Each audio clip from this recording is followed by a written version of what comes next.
Actually, that's a good introduction to the lecture. I have no idea what on earth this lecture is going to be about, but the TLDR of it is probably something something Shiva is drunk. Let us be also. I want to talk about Lord Shiva's intoxication. There's a text, a beautiful text, very very sophisticated tantric masterpiece. It's called Vatula Natha Sutra. It's the sutras, the aphorisms of the Vatula Natha, the drunk lord, the intoxicated god. So the idea of Shiva being intoxicated is very central to the tradition of Shaivism. In fact, Shiva, one of his motifs, one of the recurring motifs in the iconography of Lord Shiva, whether that be in painting or architecture or poetry or music or liturgy or litany like that, you'll find that this motif keeps coming up in different contexts. This drunkenness. He's Someshwara, the Lord of Soma. He's also known as the Lord of Intoxication. So he drinks soma. That's one of the pictures that we have of Shiva. He's intoxicated on the Vedic intoxicant par excellence, soma. And then another image we have of him is of drinking bhang. So he's very fond of bhang. And there's this beautiful Bengali song where it says, maybe I'll share the lyrics with you later. It says, Lord Shiva has had a lot of bhang to drink. Now he dances mad with joy, chanting the mother's name with his five heads. So when Shiva is drunk, he chants Ma Ma Kali Kali, Hari Hari like that, whatever. But he's chanting. He's full of bhakti, having had the bhang.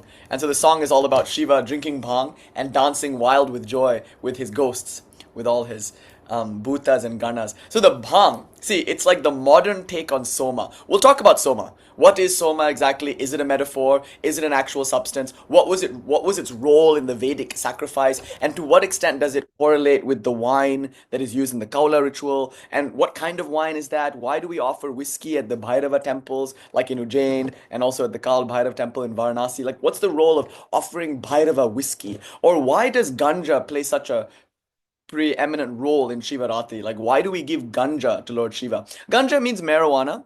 And again, somebody gave me really great advice the other day. So, really, really grateful to Devi Brahmananda Devi. She was very kind. She said, when you're talking about things like this, she said, first of all, I'm really happy that the YouTube got banned because it was only a matter of time. Second of all, I'm really happy that your Patreon is now 18 plus, like adult content, allowing you to talk about some of the edgier things in Tantra so that you can cover the whole tradition, right, left, and center. All of that's really good. But here's a piece of advice for you. So she told me, make sure you say in the beginning of every lecture, follow the laws of your country. It totally didn't occur to me, but that's a good disclaimer, actually. We're going to talk about a lot of stuff, and I'm not endorsing any of these things. I'm just going to present the tradition as we've received it. But importantly, when choosing to practice any of this, it's important to have a guru, of course, and to practice in a safe and systematic way, in a very grounded way. But Heather Devi was telling me, like, also don't forget, there's one other layer to this, also, which is like follow the laws of your country.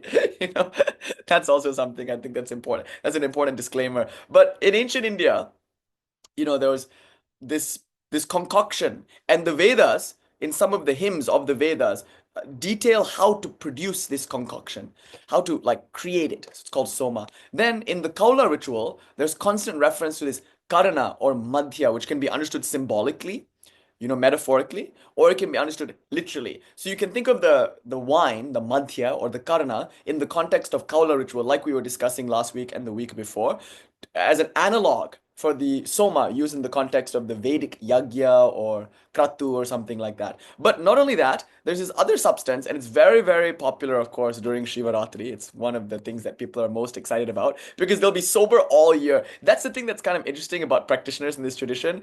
You expect them to be, eating goat curry all the time, but in truth, they really only eat goat curry when you offer it to Ma on the new moon during the particular sacrifice. It's not like it's their lunchbox every day. Not necessarily. Sometimes it is. There are, of course, some communities like in Assam who are predominantly meat eating communities. And so, yes, they offer meat and animal sacrifices and consume that daily. But for the most part, the sadhus, like on this day, they plunge into intoxication, and literally and, metaphorically and figuratively as well. So the intoxication of choice is not necessarily wine or whiskey as is common in the Bhairava temples, nor is it soma. Nobody really knows what that is anymore. It's usually bhang. So bhang is a mixture of ganja, marijuana, with like it's like a lassi. In Varanasi, the code word for it is blue lassi, because Shiva is sometimes called Nila Kanta, blue throated. So he's blue, right? So The lassi is also called blue. So you've had lassi, mango lassi like that. So it's like a yogurt drink. You know, it's like milk. It's like a milky. So it's like a shake. It's a ganja shake to put it in American terms. So this, yeah, it's like an edible. So in Varanasi, of course, because there are a lot of ganja babas there who do regularly smoke ganja in their chillums. They have the, you know, cracking open a cold one with the boys, like cracking open a chillum with the babas, I guess. But they're ganja babas, so they'll put tobacco inside, but also put ganja, and in some cases they prepare datura, which is actually Lord Shiva's favorite intoxicant. We'll say more about that later. So he'll take this. You know, Lord Shiva is sometimes depicted as wearing on his belt like something that looks like a horn. So it looks like a Lord of the Rings thing. You expect that to be something the King of Rohan is like blowing out of before he marches down or something. You know, it's like a horn, like Boromir's horn or something like that. So the horn can be used for drinking. People like drink out of the horn. So in European nations, I think in medieval Europe and in Viking traditions like that, you would drink out of a horn. It was like a horn of victory. So the horn has a specific connotation in certain cultural settings. But for the ganja babas, the horn is typically used as a smoking device. So they call it a chillum. So they pack it with tobacco and ganja, and sometimes, like I said, datura, very poisonous flower that Lord Shiva can use as an intoxicant. So they smoke this. So they smoke it all the time, right? They're like very. And they're always coughing. That's one thing. I was hanging out with some of these babas recently in Varanasi, and they're coughing, coughing, coughing, because all day long they're hitting the chillum. So somebody today in the car is it a bong? No, it's bhang. Wait, so are you passing a bong? No, we're passing the bhang. So bhang is what goes in the bong? Like, so Americans get confused because there is a word, right? Bong, which is like like this thing with the water thing. But anyway, so in Varanasi, because there are babas who are so regularly taking intoxicants, the bhang in Varanasi tends to be very strong. So it's called blue lassi, and Varanasi is popular for its pan, that chewing thing, which is also kind of psychoactive actually. It's more of like a tobacco thing, and it stains your teeth red, but it's very stimulating. It's like, I don't know, like smoking 5 cigarettes at once or something. You get kind of like lightheaded, and there are some intoxicating properties that come out of the mixture of the Varanasi pan. So pan is very popular in Varanasi, but bhang is very strong in Varanasi. So whenever you go there, like people will tell you, be careful of the bhang. People have end up in the hospital because they've had too much. And I can't tell you how many stories I've heard of people who had the Varanasi bhang, like my friend also, and then he got into trouble a little bit. He just passed out for 3 days. Very, very strong edibles, right? This is Varanasi bhang. So on Shiva Ratri, one thing that people do is drink bhang. So did I put it in the chat?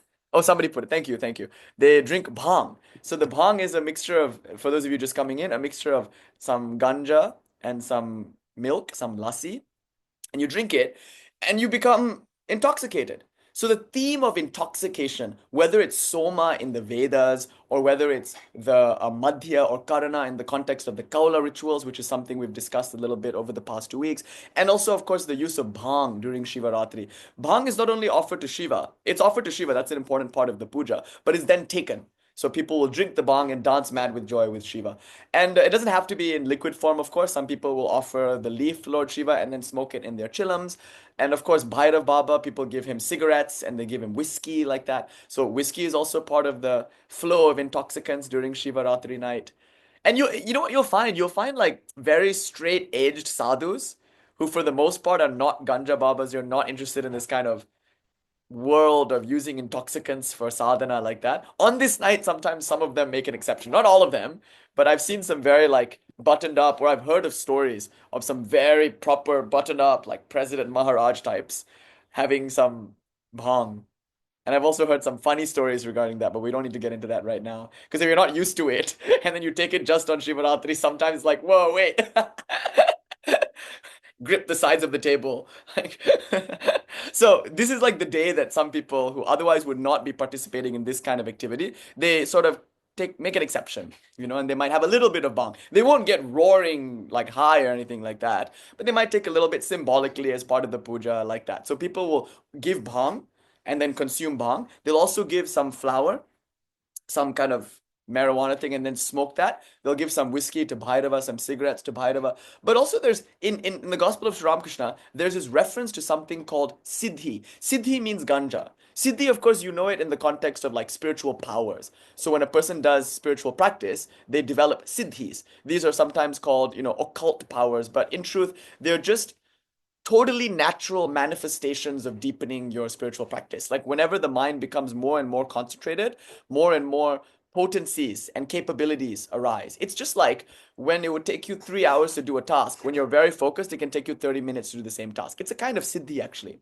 Your ability, your capacity, your potency has increased as a result of deepening concentration. So there is a clear correlation between concentration and performance. So siddhis should not be thought of, I think, as supernatural. Swami Vivekananda, he gave a lecture here in Pasadena in the early 1900s in January. It's called Power of the Power of the Mind, or Powers of the Mind, or something like that. And it's the very first lecture published in volume 2 of his complete works. And there he talks about siddhis. He talks about all his anecdotes regarding meeting people, siddhi babas like that. And he makes a case there in that lecture for the naturalness of siddhis. Don't think of them as something occult or supernatural. It's just what happens when the mind gets concentrated. Like, and they don't have to be magical. It's not like, oh, I'm reading minds, or I'm becoming really big or becoming really small or turning invisible, or um reading being in two places at once, by location, like that. Of course, those cities exist, but it doesn't have to be that. It could just be a really great memory, or a really charismatic personality, or like a lot of Abhinavagupta says the greatest siddhi is to be immersed in the bliss of Lord Shiva in each and every moment. It could just be joy, it could be clarity, it could be intuition, something like that. There are a lot of different siddhis, and many of them you might just consider regular talents, just like intelligence, or enthusiasm, or strength, or kindness, things like that. These are also considered in some cases to be siddhis, attainments, perfections, accomplishments as a result of sadhana. Anyway, you're probably familiar with the term siddhi in that context, but in the Gospel of Sri Ramakrishna, of course, it's also used in that context, but it's used in another context as well, as a kind of substance offered to the Divine Mother. So in the Bengali version, in the Kathamrita, the original, there, as Swami Medanandaji was pointing out the other day, there's like a section where Sri Ramakrishna goes into the temple. This is Ma Bhavatarini's temple in Kolkata, in Dakshineshwar. He goes to the temple and he tells his nephew, Ramlal, to pass the siddhi around so that everybody can partake. So Sri Ramakrishna was, he was in that setting, and we aren't sure exactly who's in the room at that time. So it could just be all the direct disciples. It could just be like householders, or just like the general public or something. But there is a scene in the Gospel of Sri Ramakrishna where Sri Ramakrishna distinctly goes into the temple. He's in a state of spiritual intoxication himself, and he says to Ramlal, pass the siddhi around. But importantly, he's not able to smoke it. He like touches it to his tongue or something, or he just touches it and then he passes it around to everybody. Because the thing about Sri Ramakrishna is that he was so intoxicated that the very word siddhi would send him into a fit of ecstasy. You couldn't say the word wine without him going drunk. The very word would inspire an ecstasy, a spiritual thrill. So if you go near Sri Ramakrishna and you're like, wine, he'll go into samadhi. It's like a hack, if you want to send him into a spiritual mood, you just have to give his mind the necessary suggestion. And he was so sattvic, that is to say, he was so pure, so spiritually attuned, that the slightest suggestion would send him into a spiritual fervor. For instance, they tried to take him to the zoo one time. And they brought him to the zoo, and he saw a lion or a tiger or something, and that was it. End of the trip. They had to bring him back home because the moment he saw a lion, he thought of Ma Durga. The lion reminded him of Singhavasini Devi, the goddess who rides atop the shoulders of a lion. So the moment he saw the lion, he thought of Durga. He went into an ecstasy. That's it. Day ruined. You have to take him home because he's like out. He's passed out drunk, if you will. So he was escorted back home like that. And there's another occasion where he's just like sitting and he's looking and he sees an English boy. Because remember, this is colonial India. So you often see like British officers and British emigres, and they have their families there, and they live in like a special place in Kolkata. Hello, Ruth. Jaima, Jaima. They have like a special British quarters like that. So there are British people that live in Kolkata. And Sri Ramakrishna was looking at this young British boy leaning on a tree, and the way he was leaning on the tree was suggestive of Sri Krishna. He was Tribhanga, meaning bent in three places. Bhanga, like to be bent. Anyway, it's bhanga, bhang bends the mind. So anyway, Tribhanga means like if you've ever seen a picture of Krishna, he's got his hips kind of tucked in one way and his knees kind of tucked in one way, and there's like these three, it's like a lightning flash almost, but it's very gentle. And so when he saw this, Sri Ramakrishna thought of Sri Krishna and went into a spiritual ecstasy. So the thing about Sri Ramakrishna is he wasn't even able to say the word siddhi, which means ganja, or he wasn't even able to say the word karana or madhya or shura. Shura means wine. Bengali say shura, but sura. He couldn't say that word without the slightest suggestion of intoxication, sending him into a spiritual ecstasy. And one thing we noticed about Sri Ramakrishna, at least as far as the accounts go, is that his spiritual ecstasies resembled to a great degree regular drunkenness. Like it resembled what a person would be like when they were drunk. So for instance, he would start slurring his words. So whenever Sri Ramakrishna went into a spiritual ecstasy, like when he went into samadhi, the moment he came down a little bit from that samadhi, he would speak like a drunkard. He would like slur his words and it wasn't quite clear what he was saying. And he was kind of muttering to himself. But really, when you listened closely, you could hear that he was talking to the Divine Mother. So there's this beautiful scene.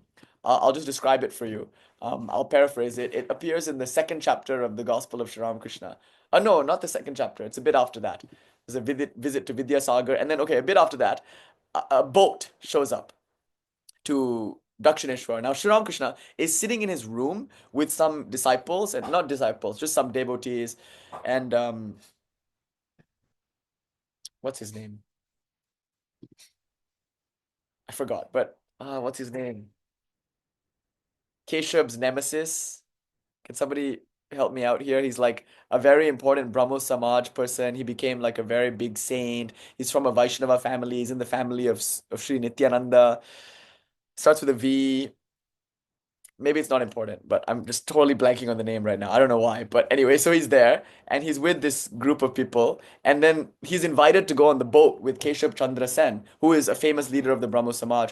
So Sri Ramakrishna gets on a small little boat and that boat paddles out to this big steamer where Keshav is kind of holding court with a bunch of his followers and with his Sangha, with his community. Now, Keshav is the very opposite to Sri Ramakrishna. Keshav is a well-to-do, English educated gentleman, leader of a big movement. He believes in the formless God with attributes, and he's very, very against all this superstitious idol worship. In fact, he was part of a Hindu reform movement to cleanse Hinduism of all its quote unquote superstitious elements, including the worship of God in idols. So Keshav was not interested in Sri Ramakrishna's brand of ecstatic Hinduism. And Sri Ramakrishna was the very opposite of Keshav. Sri Ramakrishna worshipped Kali, not just any idol, but Kali, one of the edgiest idols at that. And he was very much deep in the Orthodox Hindu world of doing things. So the two of them were so different, and yet M writes in his private reflection in the Gospel of Sri Ramakrishna, they had such great love for one another. And whenever Keshav would see Sri Ramakrishna, he would feel such great joy. And whenever Sri Ramakrishna would see Keshav, he too would feel such great joy. And Sri Ramakrishna was so anxious about Keshav like dying. You know, he made an offering of green coconut and sugar to the Tontania Kali in downtown Kolkata for for Keshav's health. They had a really beautiful relationship. Anyway, that's beside the point right now. But he's on the boat, and the boat's making its way to the steamer. And Sri Ramakrishna, I think he thinks about something and he goes into spiritual ecstasy. So he gets drunk. Now Keshav is worried because Sri Ramakrishna being drunk means he can fall off the boat at any time. Just like a drunkard. Many drunkards have fallen off boats and drowned. Or fallen into pools and drowned. It happens, you know. So just like a drunkard, everyone starts to fret about Sri Ramakrishna's safety because he's kind of unconscious, you know. And then they get to the boat and gingerly they hoist him up to the boat. And, oh, thank you, Sarvamangala, you saved me. Vijay Goswami, thank you. I'm thinking so much about Shiva that like the Goswami names are not coming down. I'm kidding, I'm kidding, I'm kidding. He's a Vaishnava, but anyway. So Sri Ramakrishna comes onto the boat and he's like in this state of spiritual ecstasy. It's probably something like Jara Samadhi. Because Sri Ramakrishna said he would go into a particular state of absorption where he was wholly unconscious of the outer world. That he called Jara Samadhi, the inert Samadhi, the spiritual absorption where you become like a stone, you become like a dead thing, like Lord Shiva in the image of Shiva and Kali. He's inert, you know, Jara Samadhi. You know, from a yogi's point of view, this is Nirvikalpa Samadhi, absorption in the formless. So, was this Nirvikalpa Samadhi? Probably not. And Swami Medhanandaji made a good point the other day at the lecture. Like, it probably wasn't Nirvikalpa Samadhi because he was still somewhat there. He wasn't all there, but he was still able to kind of walk and be guided. And the scene that we get is like all these people are so impressed with this man's spiritual ecstasy. And people can fake this kind of thing. But you can always tell the real thing when you see it because there's a spiritual contagion. The moment someone goes into a spiritual ecstasy, it's like a flower blooming. The fragrance is unmistakable. All around, everyone gets this contact high, as it were.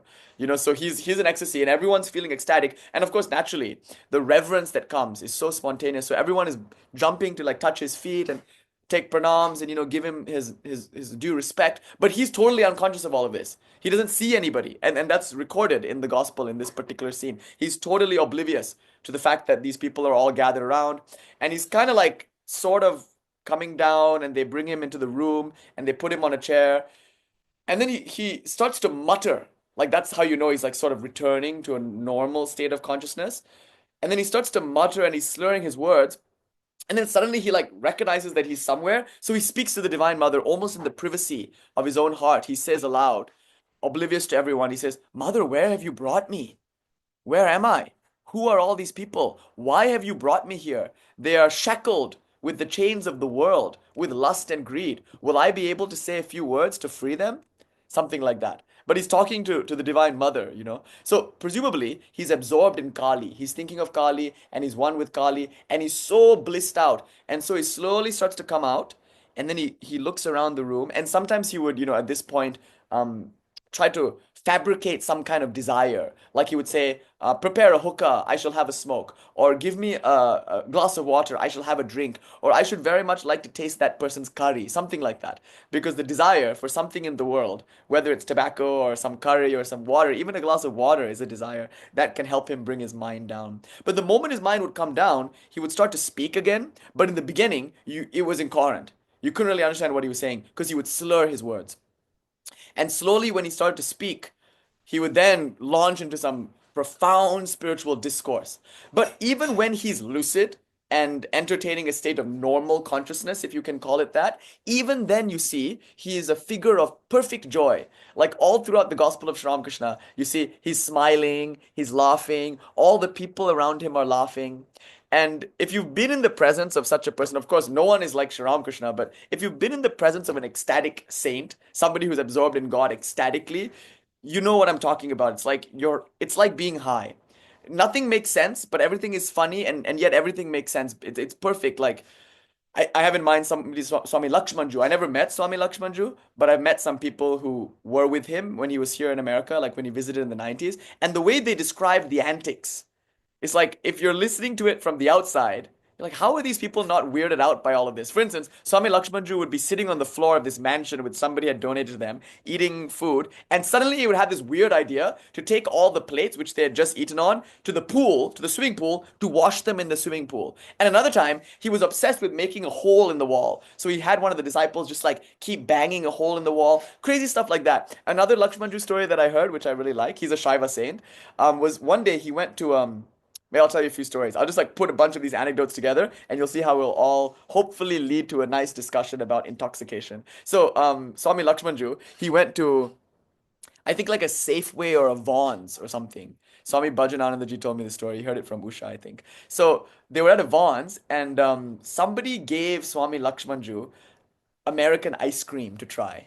They have kulfi in Kashmir and whatnot, but it was like one of those, like popsicle things in the plastic where you open it and then you know. So they gave it to him. He took one lick and immediately went into samadhi. And the story is that he was standing there in the middle of the frozen foods aisle in Safeway or Vaughn's, one of these grocery stores, American grocery stores, holding this ice cream, and the whole ice cream thing like melted down his hand and onto the floor, and he's just standing there, like in samadhi. And then he slowly comes down from samadhi, and somebody asks him, Maharaj, Swamiji, how's the ice cream? What a ridiculous thing to ask. But in that moment, you're like also in the bhava. So I heard this story. Swami Lakshmanju said, oh, it's good. It's very good. Of course, he's not talking about the ice cream. Or is he? Who knows? Then he says, where's Deepak? Tell Deepak to come. I want him to try this. It's interesting. It's all already melted and disgusting. Where's Deepak? Call Deepak. I want him to try this. So stuff like that. So I heard stories about Swami Lakshmanju in the state of ecstasy.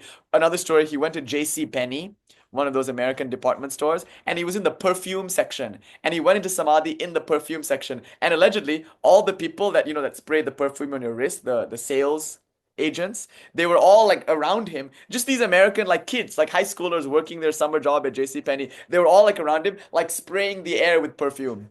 Because they had also gone into a bit of a. Can you just imagine that scene? How weird it is, how bizarre. These like college kids who are working minimum wage jobs at J.C. Penney or high school kids, and this guy and like he didn't wear orange robes. He like wore like regular clothes when he was in America. This guy, this like random Indian old man, is is there like in samadhi, and then they just got it. They just understood it. It wasn't like, oh, I need to understand what samadhi is or this is a swami. Like they didn't need any of that context. They immediately recognized the joy that he was an embodiment of. They went into ecstasy also, and they just started spraying the air with the perfume. So here he is, Swami Lakshmanju.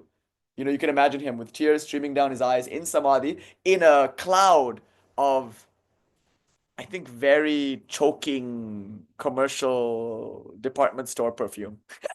Only a true sadhu could be in the midst of the pall that is American perfume and survive.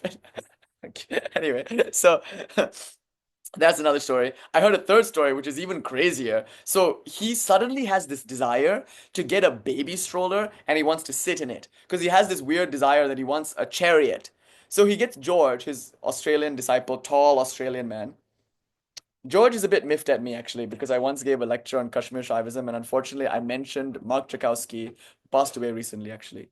And I mentioned Alexis Sanderson, Professor Alexis Sanderson, and Professor Lillian Silburn and whatnot. But I unfortunately forgot to mention John and Denise Hughes, who are very important figures in the Lakshmanju community. So Mark Chi was like, you didn't even mention like the main people. You only mentioned all these scholars that were only tangentially related to him. So I don't know. I think Georgie might not be a big fan or anything. But anyway, he sent me a. But he's a builder. He's like an architect, and I never actually met Georgie except for the one correspondence we had online. But he told this story, and he was there with Swami Lakshmanju. He told it to Usha, I think. And so Swami Lakshmanju had this desire to be in a chariot, like a baby chariot, like that, meaning a baby, like the stroller. So they couldn't find one that would fit him. So they got the twins one. When you have twins or like triplets, there's like a special stroller where it's like 3 seats. So they got that one. And then he like sat in it and they would push him around. And so I heard the story that they pushed him to a stop, like a crosswalk where there's like a stop light like that and they're waiting at the light. And then suddenly there was a woman, just like a woman standing there, and he went into ecstasy. He saw the woman and he was like, oh, ma, ma, ma. And then he jumped out of the chair and he's like, please, ma, sit in the chariot. I myself will carry you. Something like that. He saw the Divine Mother, right? And she was like, and she took a few steps back. Who is this weird Indian man, like wanting to push her in this baby stroller? Can you imagine like how crazy Right. it is? Then he gets back in the stroller. George pushes him across the street. And then he says, okay, I want some water. So George wheels him into like a Papa John's or a Domino's or something like that. And he looks around and he sees that everyone's eating beef pizza. Remember, he's a Kashmiri Brahmin. Like vegetarianism is important to him actually. So he looks around, he sees everybody's eating beef. And I don't know why. Like in other cases, there's a picture of him holding a glass of wine. Like it's not like he's puritanical or anything, but in this one moment, suddenly he just like jumps out of the carriage and starts beating George with his walking stick. And he's like, how dare you bring me to this Asura place? This is a place of Asuras. They're beef eaters. And he's like, just like this crazy eccentric guy. And then, he was in this state where he was totally oblivious of everybody. Why did they keep him around? Because they could feel this intoxication. Usha Ma told me this story that she would come to the place where he was staying as a guest during the 90s, and she would come downstairs and he would be upstairs, and she said downstairs she would be like stoned out of her mind, just naturally. His very presence was so intoxicating that he would be upstairs and you would be downstairs, and Usha Ma said she was stoned and she would just like stare at flowers and stuff, just like appreciating the beauty of a flower like a stoned person would. Just his very presence could do that because he was established in Vatula intoxication, Vatula Avasta, the state of intoxication, spiritual intoxication. So anyway, another story, and like crazy stuff. He once went into, I think again, a JC Penney, saw like a plastic home goods decoration that somewhat resembled an oval and was merely reminiscent of a Shiva lingam. He demanded that they purchase it, and then he started worshipping it like a Shiva lingam. Stuff like that. Really interesting, eccentric things like this that only like a high or drunk person would think of. It's like drunk thoughts, and drunk actions like that. And this is all day, every day, all night. So anyway, at that time, as I heard it told to me, Swami Lakshmanju was not really giving lectures like he used to. Now he gives brilliant lectures. Oh, I'll tell you another story. These stories are just like flooding. There's another one which I really like. Swami Shivananda tells this story. So Swami Lakshmanju went to Swami Shivananda's ashram. Swami Shivananda was there. At the time, and the two of them met, and Swami Shivananda Saraswati, of the Divine Life Society. He was like, okay, give a lecture, and Swami Lakshmanju launched into, I think, if I'm remembering the story correctly, pardon me, I might be misremembering, but I think he did launch into a lecture, and he gave a talk on Kashmir Shaivism. Remember, he was established in the highest Advaita tantric non-dual Shaivism, so he was able to give these brilliant talks. And I heard this story that after the talk, um, something happened. He went into a state, and a single tear. No, no, I think, okay, Swami Shivananda introduced him as the Lion of Kashmir. Said, here is the Lion of Kashmir. He will give a talk. And he gave a brilliant talk. But then, at the end of the talk sent him into a state of spiritual ecstasy. He went into this samadhi sort of, and then a single tear came from his eyes. Everybody was hushed. And then Swami Shivananda pointed at the tear, and allegedly he said, see, see, see, that is the roar of the lion. Something like that single tear, that state, because it's powerful. That state of spiritual ecstasy, it's extroversive actually. It projects outward, Janam, Jama, and everyone is taken up in that bliss of spiritual intoxication. Anyway, at this time, he wasn't really giving lectures. When he came, he would give brilliant lectures in the past, and there are wonderful videos of him online, of course, giving very beautiful lectures, giggling all the way through. But at this time, he was very old, and he was like close to the end of his mortal incarnation, and he was very ecstatic, and so he was unable to really give lectures, and he would just come and sit and be silent for like an hour and a half at a time, maybe 2 hours. That was the satsang. He would just sit there and be blissed out, and you would be perfectly satisfied because you would sit there also and you would be blissed out and it'd be okay.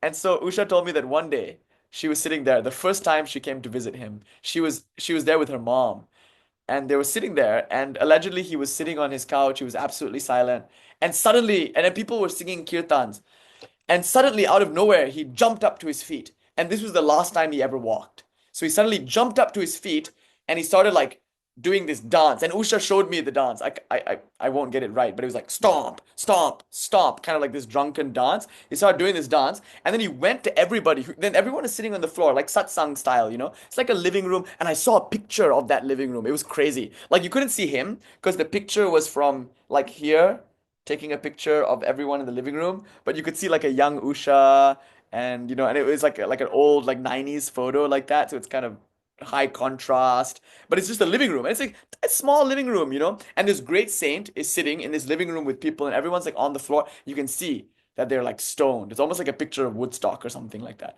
But they're stoned on his presence alone. So anyway, he gets up and he starts doing this dance, and everyone is sitting. So he goes to them one by one and he starts doing this. So this is what was shown to me. He starts going like this. And as he's clapping upwards, people are just like being brought to their feet.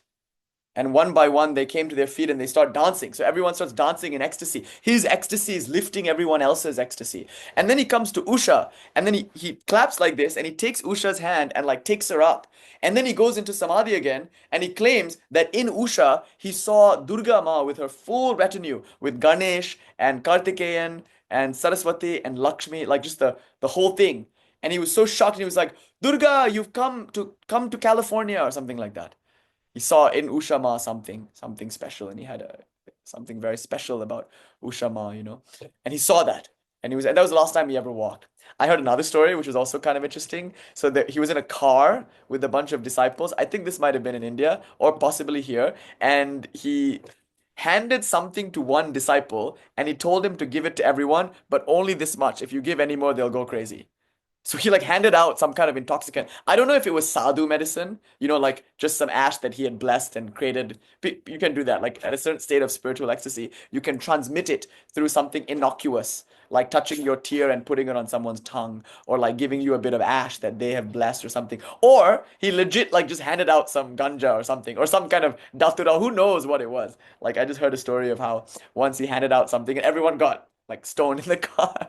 So somebody like Lakshmanju, and Usha told me this. She said, seeing Lakshmanju, I kind of got an idea about what Ramakrishna was like. Because when you read in the gospel about Ramakrishna and when you read about his life in the Leela Prasanga or in the various biographies that are available, you see that it was a drunken, ecstatic, intoxicated sort of life. Like God is intoxicating. And that's the first point I'll make. God is intoxicating. And it's not that different from regular intoxication, except maybe in kind and in degree. I think more in degree than in kind, but still, it's something to be noted that there's an analog. It's the first point I want to make, I think, in this lecture. There's at least an analog between regular drunkenness and regular intoxication and its most refined, most exalted state, spiritual intoxication, which we saw in Lakshmanju and which we saw very much in Sri Ramakrishna to a very high degree. So, for instance, Sri Ramakrishna, you would see he would be slurring his words. And in that particular scene that I was describing to you earlier, so let's go back to the boat. So we're back on the boat now with Keshav and his retinue and with Sri Ramakrishna. So there he is, he's intoxicated. He comes down and he speaks. He has a little bit of an exchange with the Divine Mother, a very cryptic conversation. Then he notices everybody and he smiles. One thing you notice about Sri Ramakrishna is he's just always smiling and always laughing, and he's like his hair is standing on end, you know? He's blissed out and he's smiling. And then somebody starts the conversation. Now, recognizing that he's in the room, you know how they say he's entered the chat, I guess how the kids are saying today. Like they're like, I'm out, I've left the chat. I've left the chat, they'll say. Anyway, so once they recognize that he's entered the chat, they start talking to him. And one of the Brahmo Samaj members, they say, oh, we just visited Pavari Baba. It was a very great sadhu, very austere sadhu. Sri Ramakrishna was very fond of it. And Swami Vivekananda was very, very fond of this Pavari Baba. And Swami Vivekananda often talks about Pavari Baba. In fact, Pavari Baba was bitten by a snake. And he said, oh, it's just a messenger from my beloved. Very sweet thing. So he saw everything is gone. There's a nice story about Pavari Baba. Once a dog stole his bread or chapati or something, and he chased after the dog and said, my lord, wait, let me butter the toast for you first. Something like that. And there's an actual true story, not a legend, a true story that goes like this. One day a thief snuck into Pavari Baba's cave and started stealing his pots and pans and utensils. And when Pavari Baba woke up, the thief got startled and ran out. At which point Pavari Baba collected what the thief hadn't been able to steal and chased the thief. And eventually Pavari Baba caught up to the thief, gave him the rest of the stuff and said, wait, brother, you didn't finish your job. You missed all of these things. And the thief was so touched that he fell at the feet of Pavari Baba and became a disciple then and there. And I know somebody who met that thief. So, it's like a true story, And so the thief was so moved. Yeah, top tier clowning. But this was Pavari Baba.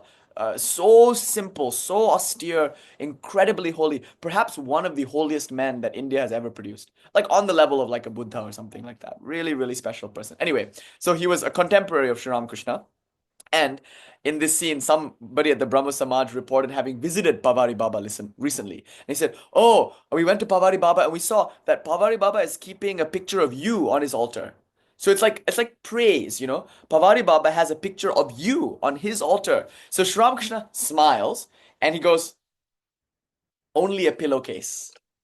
He's only able to say that. So he's like drunk and he's like giving the depreciating comment. He's like, this is only a pillowcase. What's there in this body? Then he amends his statement. Once he comes down a little more, then he starts talking and he gives a very beautiful theological teaching. He says, where can you find God? See, God is everywhere. This is the claim. God is everywhere. But God is most likely to be found in the heart of a devotee. In other words, the best place to find God is in the eyes of one who loves her. So if you see someone who is intoxicated in God, that's the closest to God that you can get actually, short of being intoxicated in God yourself. So you can look at a picture, you can go here and there, you can claim that God is everywhere all you want, but it's not until you actually go near someone like Ramakrishna or Pavari Baba or Lakshmanju that you start to feel God. You're like, whoa, I want what they're smoking. Like this is real. There's like a real joy here. It's unlike any other joy I've ever felt in this world. Not entirely unlike, like I was just saying, but very, very refined and very deep. What's this? What's this? I'm almost thinking of Jack Skellington in Nightmare Before Christmas when he discovers the Christmas world. What's this? What's this? It's something very new. What's this? There's like a beautiful song of like Jack Skellington like just being so excited by the magical winter wonderland because it's new. So similarly, when you see someone like this, you feel the presence of God. How do you account for that? If God is everywhere, why do you feel him more or feel her more in temples or near holy people or while you're doing like certain activities like puja or reading? After all, didn't we say God is non-dual? So how do you account for the fact that some places have more God and other places have less God? What do you make of this? Isn't God non-dual? Sri Ramakrishna's response is to say it's all one, and yet there's different degrees of manifestation. So in the body of a holy person, the manifestation of God is particularly strong. So if someone is really drunk in God, to put this in the terms of today's lecture, then you will very easily get a contact high. You're more likely to feel the intoxication of God near someone like that. So then Sri Ramakrishna amends his statement from saying just a pillowcase. He then takes another approach and he says, well, but there's still some value to this pillowcase because anywhere, and he decenters himself in the narrative here. He says, anywhere you see a person devoted to God, of course, he's referencing himself also, know that God is there also. Why? He gives another example. He says, it's like a rich man or a landlord can be found anywhere on his vast estate. But back then, India, if you were a landlord, you had a big property, and you could theoretically be found anywhere on that property. It's your property. But you're most likely to be found in the drawing room of the house. That's where you would sit and do your business and receive guests. So if you go to a rich man's house and you want to find him, chances are you can find him anywhere. But your best bet is to go into the house and go into the drawing room where he receives his guest. Similarly, God is everywhere, and yet he especially manifests himself, or he rather especially is to be found in the hearts of those who love him, in the hearts of the devotees. That's where God is to be found. And Swami Ashokananda said, if you ever want proof of God, look no further than the eyes of the devotee. Like, look at the eyes of one who has seen God, and you know for a fact God exists. Like that. So, Sri Ramakrishna, he's ecstatic.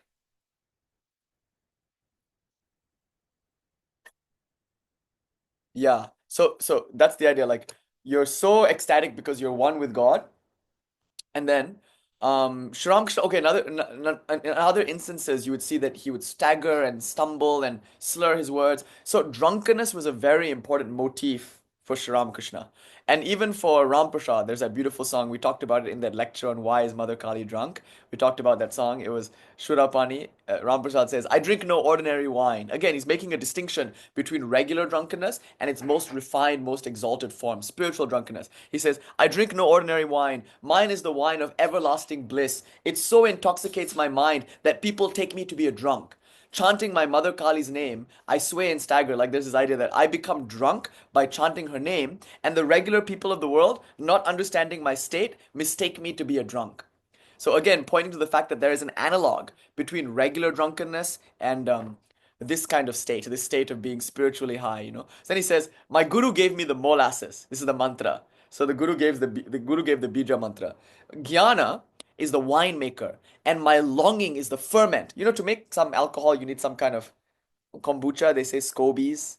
They always say on the kombucha. I've never had kombucha until I came to California. I still don't like it. It tastes like vinegar. But the first kombucha thing I held, it said 9 trillion living organisms. I was like, bro, what? This is a consensus of India or something like what? In this one bottle, there's 9 billion. It was just like a ridiculous number. 9 billion, 9 trillion scobies or some living organism. Anyway, but you have to put something. You have to put something to ferment the tea or to make something alcoholic. You need a ferment. So here in this case, it's longing. My longing for God is the ferment. My guru gives me the molasses. See, in India, grape wine was not so common. The alcohol of choice was some kind of grain spirit, like a whiskey or like some kind of mead. Mead is like a honey wine. You can make it with sugar or with honey or something like that. So it would be something like this. So the guru gives the molasses. Then your longing is the ferment. Knowledge, jnana, is the wine maker. And you imbibe it from the bottle of the mantra. You chant your mantra which your guru gave, and he says, taking Mother Kali's name to keep it pure. It's very interesting. The bijas plus Mother Kali's name, it almost makes me think he's referencing the Maharagni mantra. If you know, you know. Anyway, he then drinks the wine and he says, I'm now drunk. And he tells everyone, drink this wine, drink this wine. and taste the four fruits of life or attain the four fruits of life. So this idea of drunkenness you find in Ram Prasad, you find in Sri Ramakrishna. Kali is drunk. In the 100,008 names of Kali, there are many names that talk about her as being supremely drunk.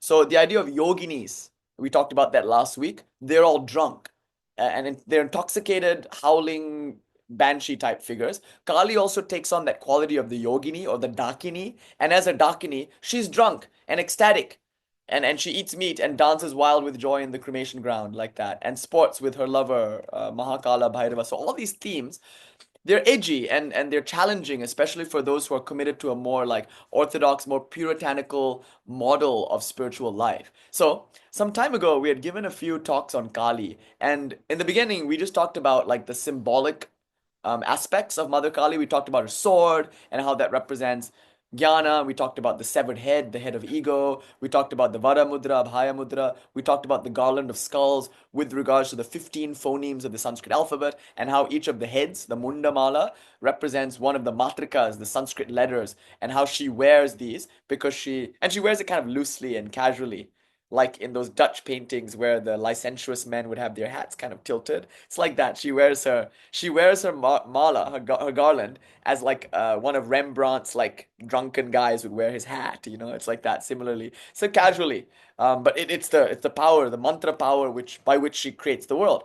It's the Paravak, the supreme word, the word that was with God, the word that was God. So we analyze the Mundamala, we analyze the Kadaga, we analyze the lion and the tongue, and how the lion and the tongue represent Rajas held between the two rows of white teeth representing Sattva, and how her body represents Tamas, or how it represents the non-dual void. And then we had some cool conversations about Tibetan Buddhism and the clear light of the void, etc., etc. We had a few conversations about Kali as an image. Why is she standing on a corpse? Why is her hair wild and free? I think that was one of the first lectures that we did. It was called The Radical Freedom of Ma Kali. Ma Kali Svatantriya Shakti or something like that. Anyway, the video's gone because, they took it down on YouTube and I haven't found it yet. But it might resurface. Anyway, it was about Ma Kali's hair and why it's like not in jata. Durga's hair is in jata, but Ma Kali's hair is Elokeshi Muktakeshi, wild and free. Why? There's a symbolic reason to that. So we talked about her hair, her three eyes, her tongue, the blood, all of that, like all of these cremation ground images, the jackals, like that. But then we started talking about something subtler. So after describing Mother's like external splendor, which you can see in her image, we then started discussing her bhava, her inner state. Oh, Shiva Ma, Jaima, Jaima, Jaima. I'm so happy that you said, please come home soon. I'm really happy because you're right. I miss home very much. Shiva's there, back in India. And yes, yes, and that's another idea. Ushama talks about it in in her Kali, the Black Goddess of Dakshineshwar book. She says it's like each strand of hair is a jiva, and we, each and every one of us, is a free soul, ever free soul, rooted in Mother Kali. We are each one strand of hair in her wild and ecstatic mane. And as she dances, she whips her hair back and forth. She whips her hair back and forth, and we're that being whipped around as she dances. So like that's the idea of each strand of hair being a jiva. You didn't think you were gonna get the Willow Smith reference. That was good even for us. Right? That was like that was a I judge the quality of these lectures just based on how many pop culture references we managed to hit and how weird and exotic they tend to be. So if it's Star Wars, if it's Lord of the Rings, if it's rock and roll, meh, that's expected. But I think I'm happy about this. We managed to get a Willow Smith in there anyway. So some people who don't know these references, they're like, what is this guy on about? Anyway, again, if you know, you know, I guess. So this idea of the jivas being a strand of hair, like that, all of these things, it's wonderful to talk about because there's so much depth and power in just contemplating Ma's image. It's a tool for philosophical contemplation as well as an adorable tool for devotion. But I want to do something deeper. Beyond, I mean, deeper, not deeper, but different. Beyond just talking about her external form, like her weapons and her face, I wanted to talk about her internal mood. It's hard to tell what a person feels, because you can kind of tell based on their facial features, but not always. Sometimes what a person feels inside doesn't necessarily translate to how they look or what they say, it's sometimes very deep. So with Mother Kali, there's this question, what does she feel? Like, who is she and what is her inner state? What is her bhava, her mood? But importantly, in her thousand named hymns and in her dhyana mantras, there's, yeah, it's a beautiful question. Like, what is Mother Kali? What is it like to be Mother Kali? That's a wonderful question to ask, because enlightenment is to become one with her. And the bhakta, the devotee, becomes indistinguishable from the object of devotion, from God. The bhakta takes on the qualities of God, as it were. So to think about Mother's qualities, just to think about them, is to imbibe them, you know? So, this is important. Once we think about Mother Kali's bhava, we get our contact high. So in the dhyana mantras, the meditation mantras for Mother Kali, in the various thousand named hymns that we have, there are a few different versions of this. We learn about her state, and we find that it's three things, or a few different things, of course, innumerable states, but one mainly is amusement or laughter or joy. So one word that we get in her thousand named hymn is attahasa. Mother is laughing loudly and rambunctiously. She laughs like almost cacophonously. Like this like crazy witch laugh or something like that. The word atta hasa means like laughter, but a kind of scary laughter, like almost like muahaha kind of thing almost, but not necessarily. I mean, it just means that she's very, very amused, so amused that she's forgotten all modicum of self-control. She's in that moment no longer lajja, modest, because laughing loudly is a little bit of like a taboo in society. You should laugh, but as a woman especially, you should just like giggle. Don't like, if it's not considered seemly or polite as a woman especially to laugh loudly. Even for a man, it's like just not, it's not proper. Let's put it that way. It's not proper. So she laughs, and when she laughs in this like loud, improper way, attahasa. She's Hasan Mukhi. Her face is full of joy and sweetness and laughter. Sukha prasanna. So when we think of Kali, often her face is sweet. It's in the state of ecstasy.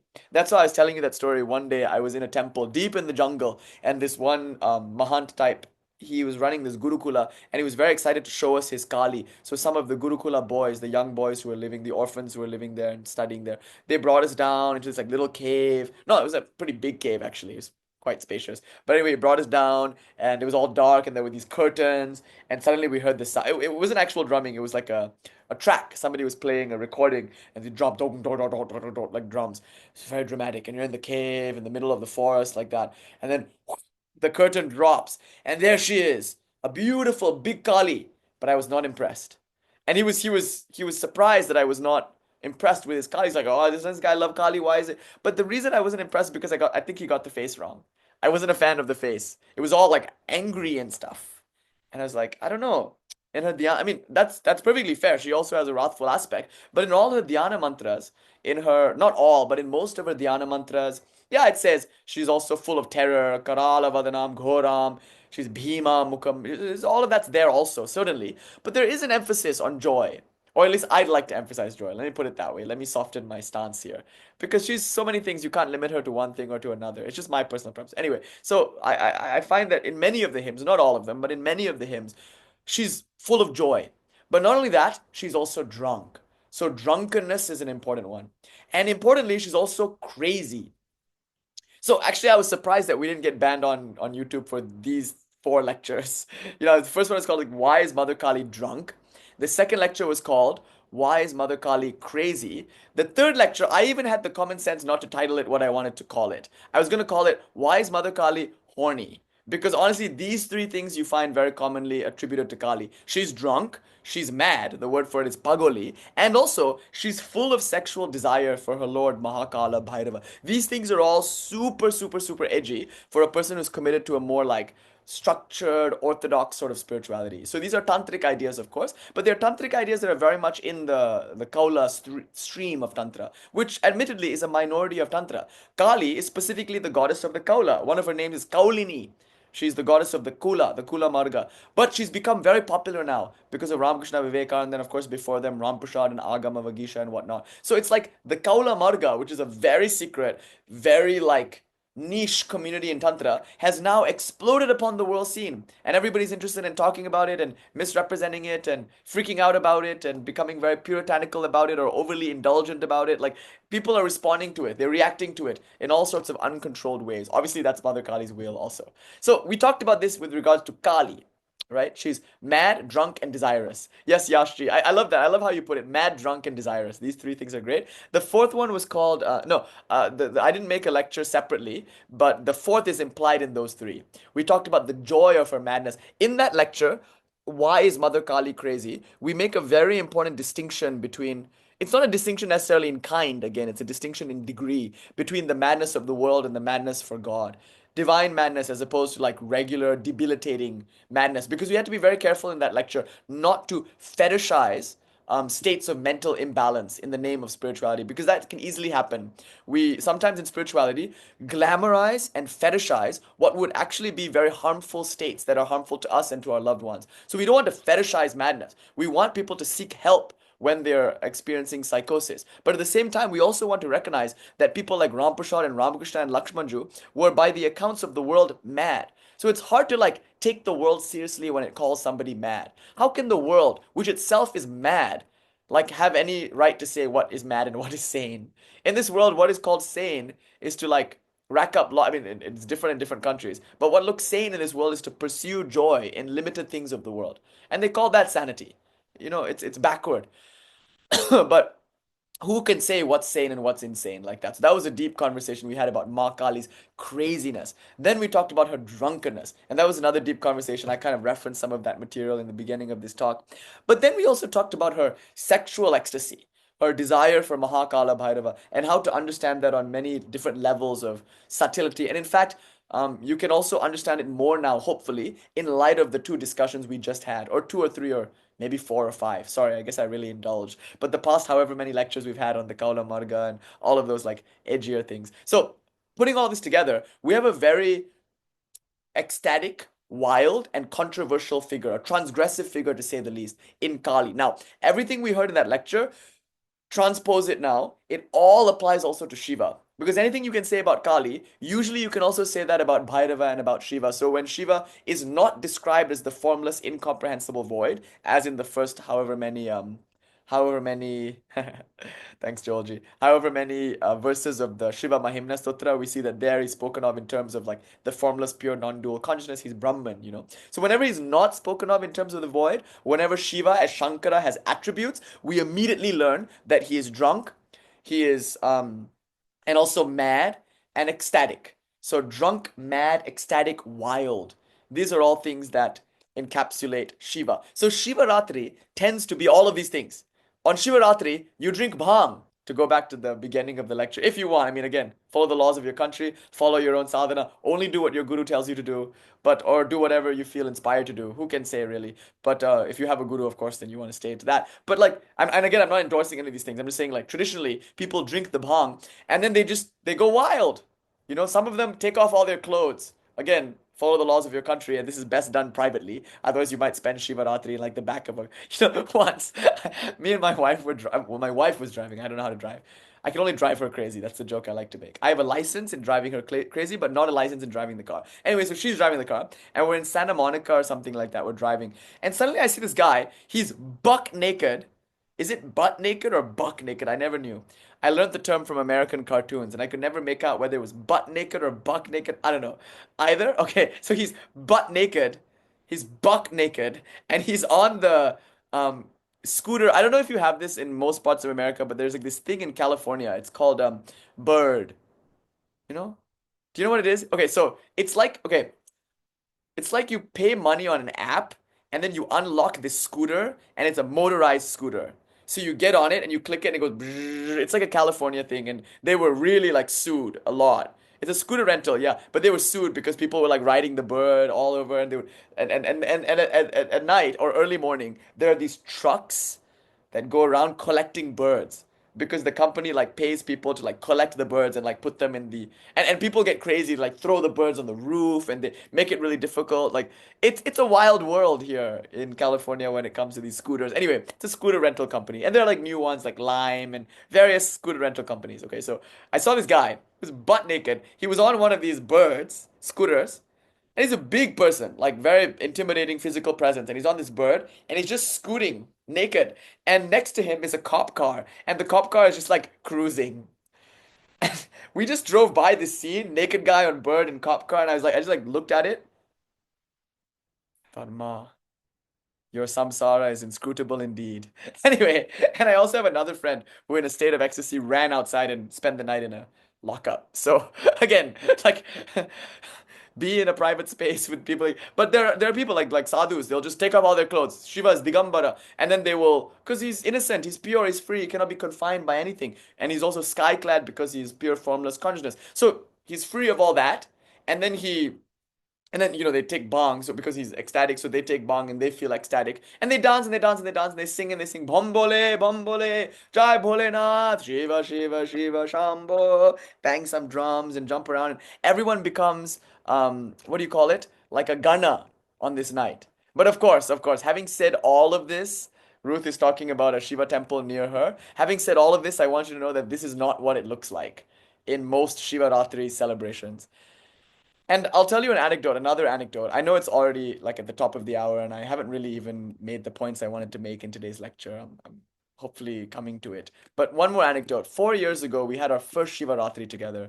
In fact, on Shiva Ratri night itself, we had our Zoom, and we started the Zoom around 7 o'clock, and we ended around 7 a.m. the next morning. So we spent Shiva Ratri together on Zoom. I mean, it's kind of a weird thing to do, like I just decided it would be nice, like just to be together for the whole night, and this is the best way I could think to do it. But there we were, just all together on Zoom all night. And back then, we were not yet banned on TikTok Live. Look, we got banned on Zoom, we got banned on TikTok Live. I'm sensing a trend. I might be the problem. Anyway, so, oh, and sorry, we weren't all naked, drinking bong, jumping around, howling. We were just doing this.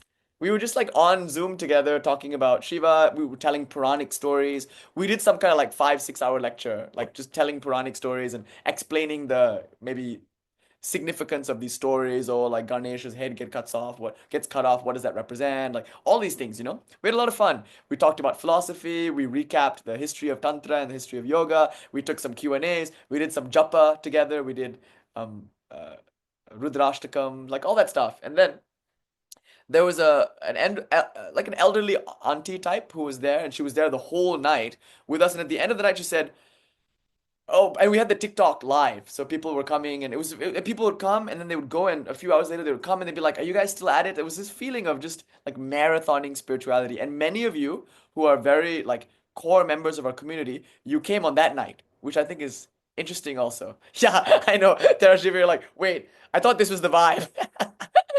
uh, so we were doing all of this, and on Zoom, and at the end of the night, somebody said, I've been to many Shiva Ratri. She was like an elderly auntie like that. And she says, it's always so boring.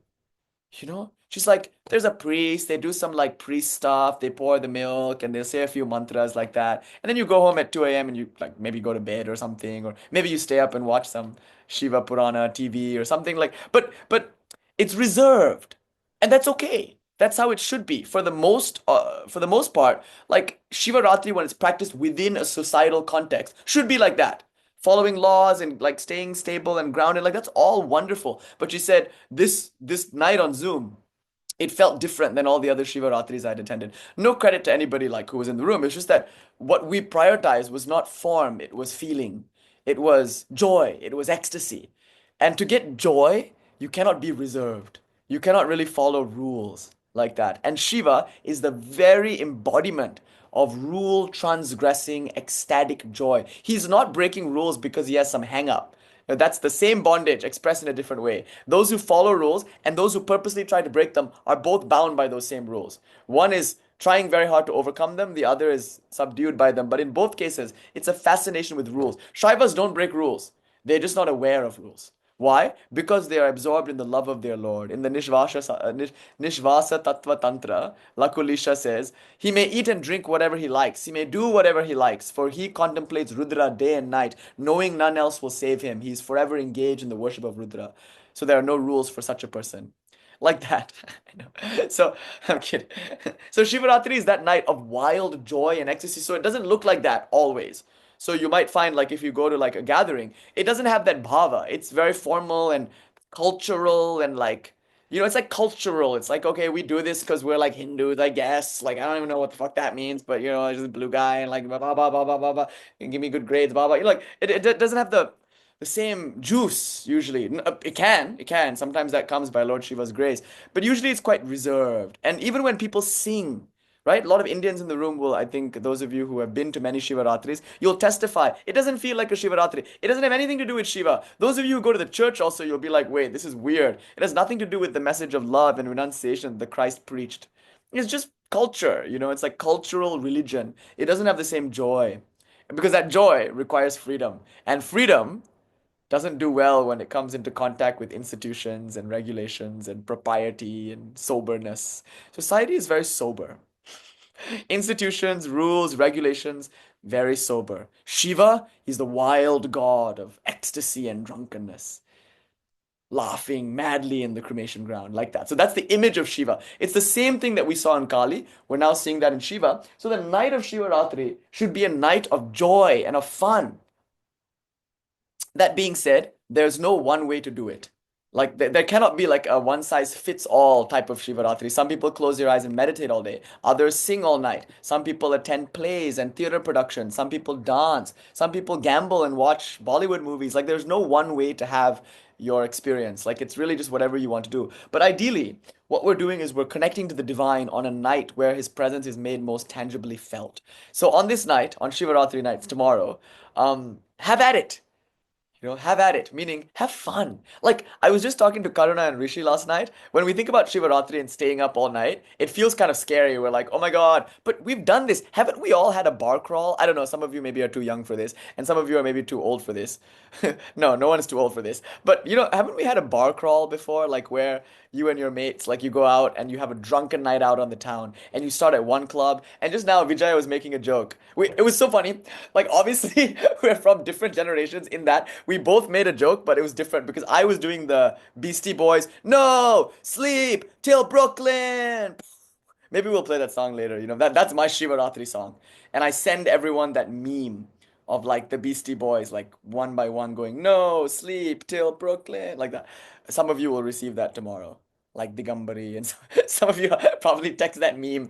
But anyway, so that I said that, and then Vijaya was like, quoting something similar, but hers was from Lady Gaga. From the bus to the club to the, I don't know, something, something, something, like no sleep, like that. But you notice, we know what it's like to be up all night, like partying, no? We go from club to club to club. And Shivaratri can be like that. You go from temple to temple to temple, satsang to satsang to satsang. Like I told you, back in my home temple, I would spend the whole night at that temple because it was near my house and my grandfather was involved in that temple. But a bus would show up and like 30, 50 people would get off and they would mill about the temple for all of 20 minutes. They'd get back on the bus and they'd leave. And then in the next 30 minutes, another bus load of people would come. And like that, there were these companies that would do temple tours on Shivaratri night.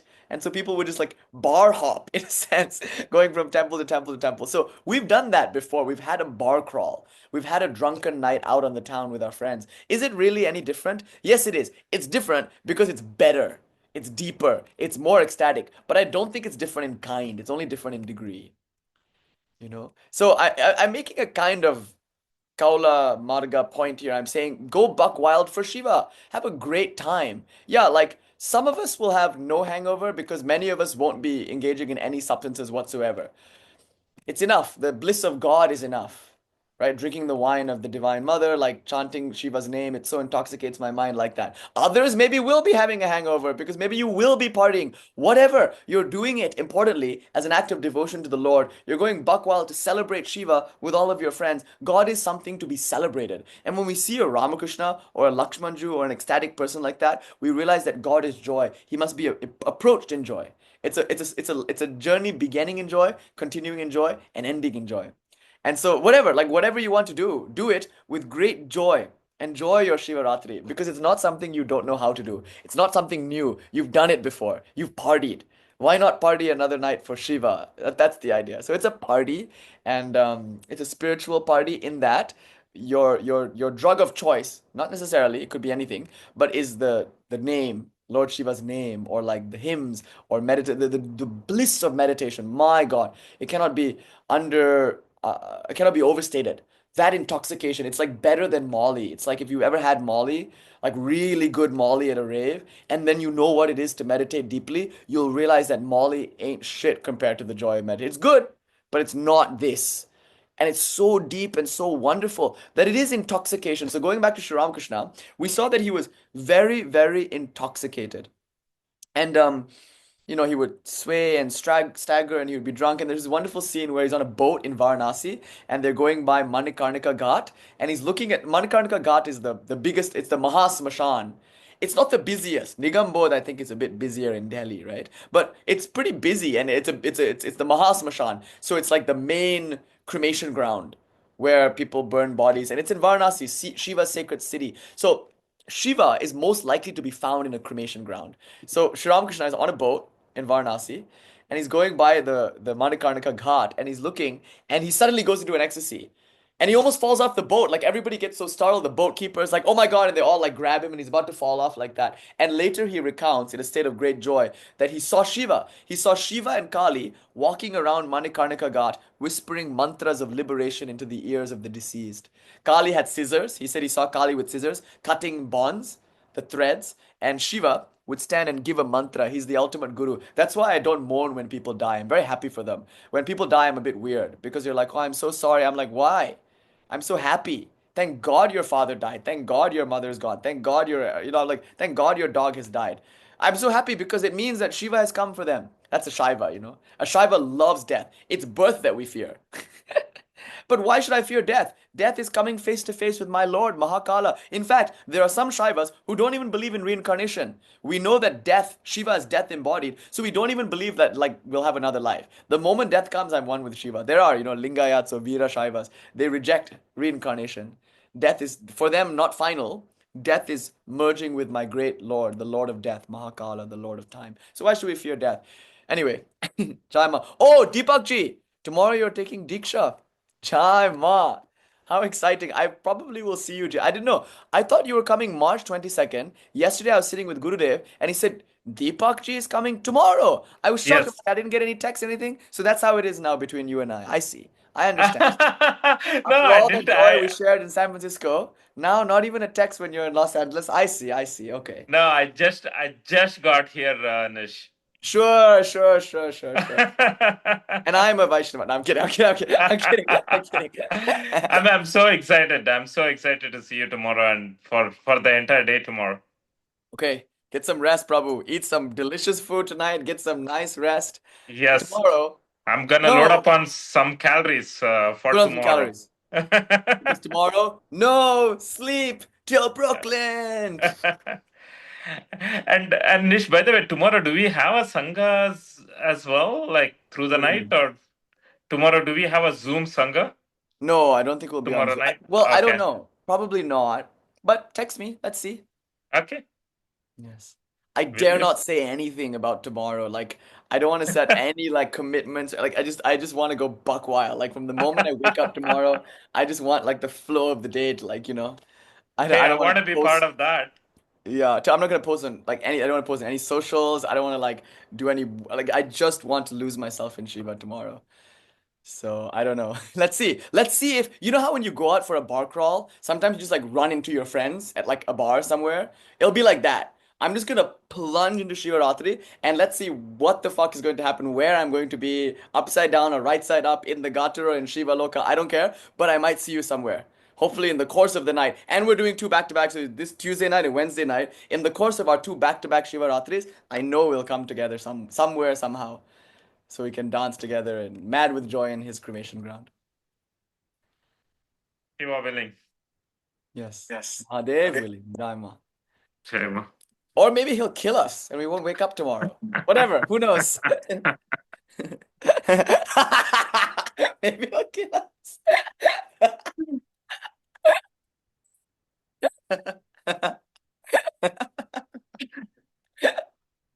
Anyway, see you tomorrow. See you tomorrow.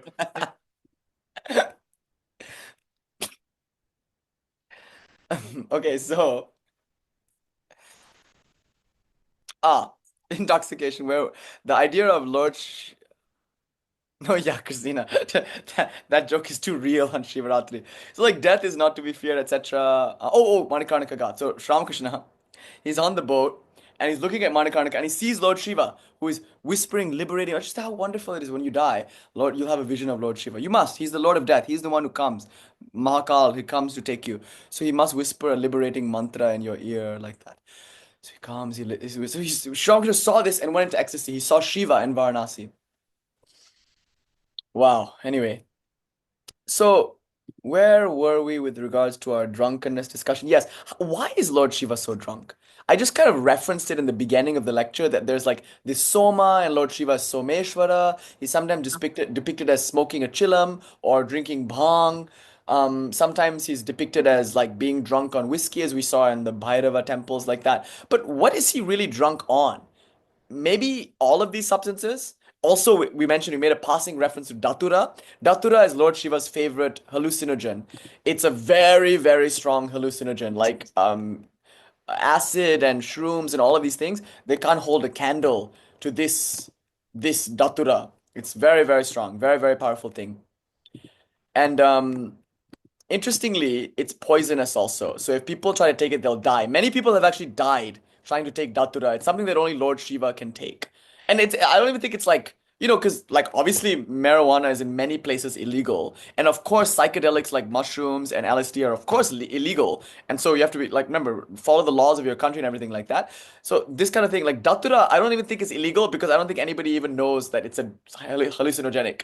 But people in South America, there are many South American communities who are aware of it, and they use datura in a very controlled setting. And so allegedly Shiva knows how to prepare this special hallucinogenic with datura, and some sadhus like claim to be able to do it, and they smoke datura, and I don't know, sometimes they're okay.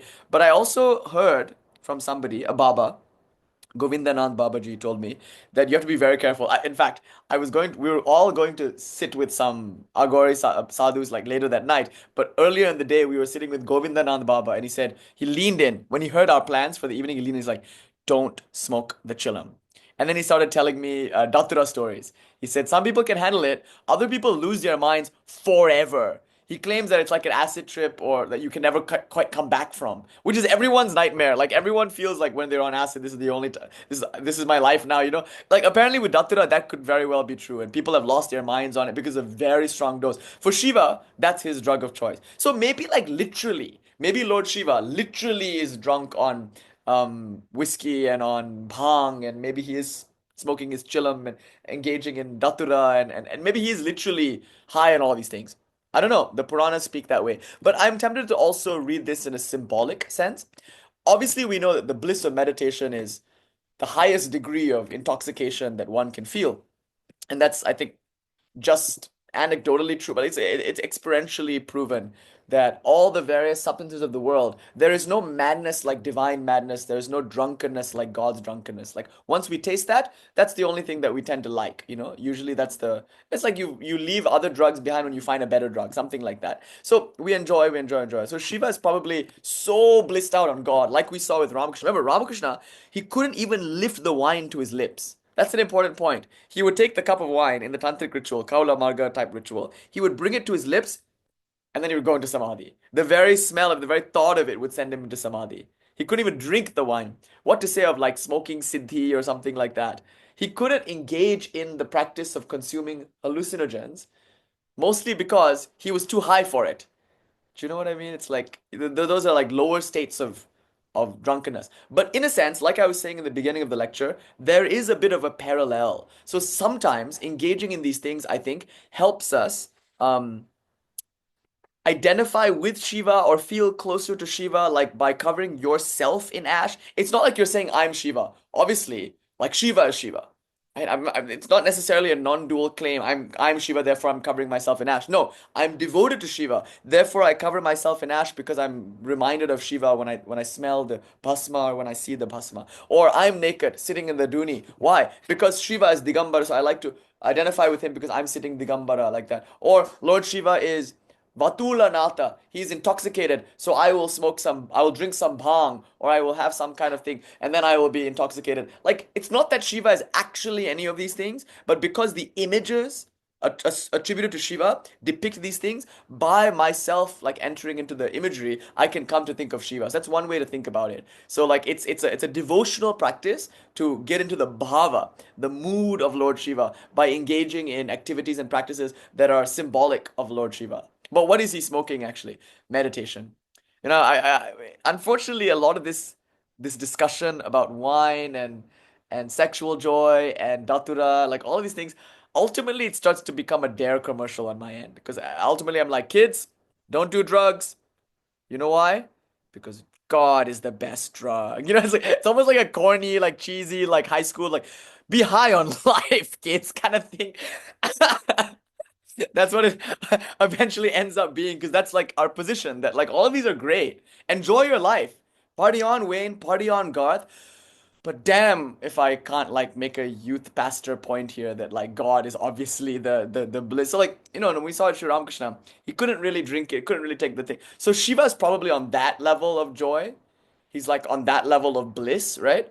And so I asked a sadhu one time. It's really interesting. His answer floored me. A really beautiful answer. I was like, so Baba, you know that this is all a metaphor, that Lord Shiva is drunk on samadhi. When you come out of samadhi, you act like a drunkard. You like slur your words, you sway, you stagger, like the bliss of puja, the bliss of meditation, the bliss of God. Like that's the drug of choice here. So why are you all smoking ganja? Like, I mean, doesn't that harm your meditation? Because I find that I'm not able to really sit there and focus. And if I take some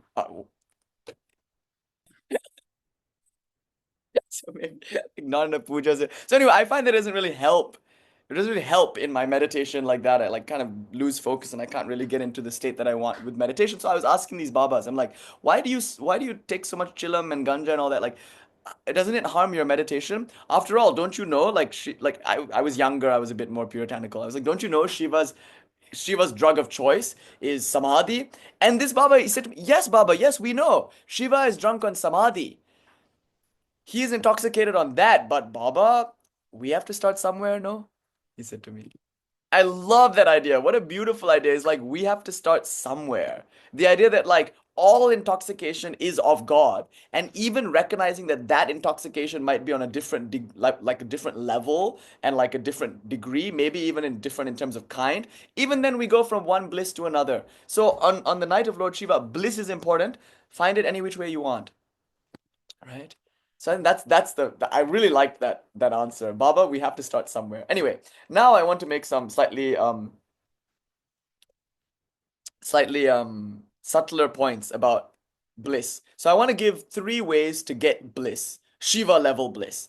Um, of course, these three are not easy to get, but having attained them, the bliss is, of course, the most refined bliss. And I want to make a point based on the Puranic kind of depiction of Shiva and the Vedic depiction of Shiva that we get like these are the causes of his bliss. So I'm going to list three causes for Lord Shiva's bliss. The first is the bliss of renunciation. The second is the bliss of meditation. And the third is the bliss of loving compassion. So these three joys, I think, are Lord Shiva's drug of choice. So I'll start with renunciation. We can have this now, even. So Shiva, I can't talk about Shiva Ratri without saying this. Shiva is all about renunciation. He's the god of renunciation. So I think some of us might feel like, wait, then what about all these lectures about like the wine and the sex and the. If you think that these things are to enforce enjoyment, then you have thoroughly misunderstood. The reason we use these things, actually, no, I shouldn't say that because that there, no, there are traditions where that. Anyway, I withdraw that statement. It's a bit strong. So I rather say that, like, okay, yeah, boga has a place. But really, the use of these transgressive substances is to help a person with the final renunciation, the renunciation of even their Brahmin status, the renunciation of purity, the golden chain of sattva. It's for renunciation's sake that one engages in practices like this in order to throw off the shackles of society. That's why these practices are dangerous. Because in the name of freedom, if you do these things, you can quickly lose your freedom. Soon the weed, the marijuana will be your boss. What kind of a Shiva are you then? You are no longer Vatula Nata, the intoxicated lord. You're just intoxicated.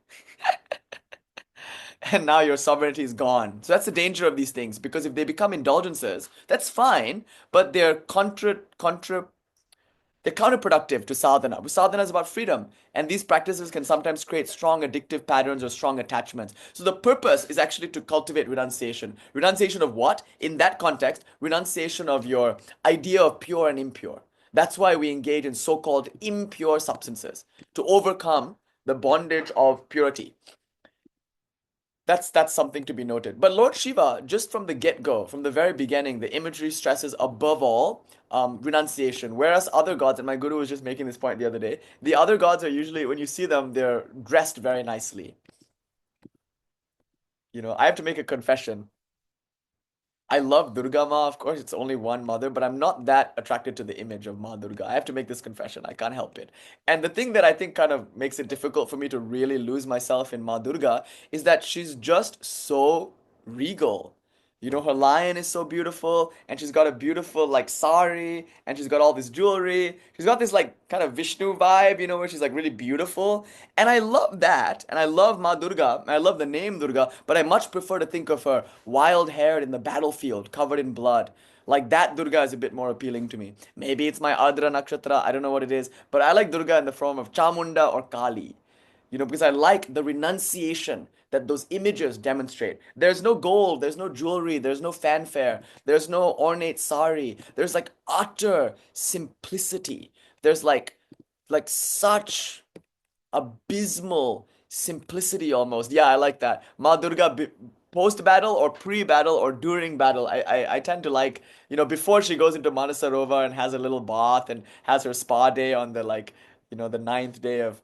Every time I talk about Navaratri, that song on the ninth day of Christmas, my true love gave to me, like that, like on the ninth day of Navaratri, Durga takes a bath. But like, then she comes out and she's all pure and she's Mahagauri and whatnot. But that's beautiful. That's one phase of Ma. But like we're all different, and we're drawn to different aspects of the divine. They're all the various phases of one reality, of course, granted. But I like deities. I've always liked deities that express more of this renunciation bhava. And so with Kali, with Shiva, you get that par excellence. It's hard to ask them for money because those fellas don't have pockets. They don't really typically carry jewelry. Their jewelry is like bone necklaces and skull necklaces and garlands of heads and serpent necklaces and serpent bracelets and serpent anklets and stuff like that, very Tim Burton-esque. And more importantly, they're to be found in the cremation ground. Both Kali and Shiva are not likely to be found on thrones in like some beautiful loka like that. If you want to find them, you have to go to the place that is like the lowliest, poorest, sort of most desolate, the cremation ground. And my guru the other day was saying that these were his words exactly. The smashan, the cremation ground, is a very spiritually rewarding place. I love the way how he phrased that. Lala will like this. But the cremation ground is a very spiritually rewarding place. Why?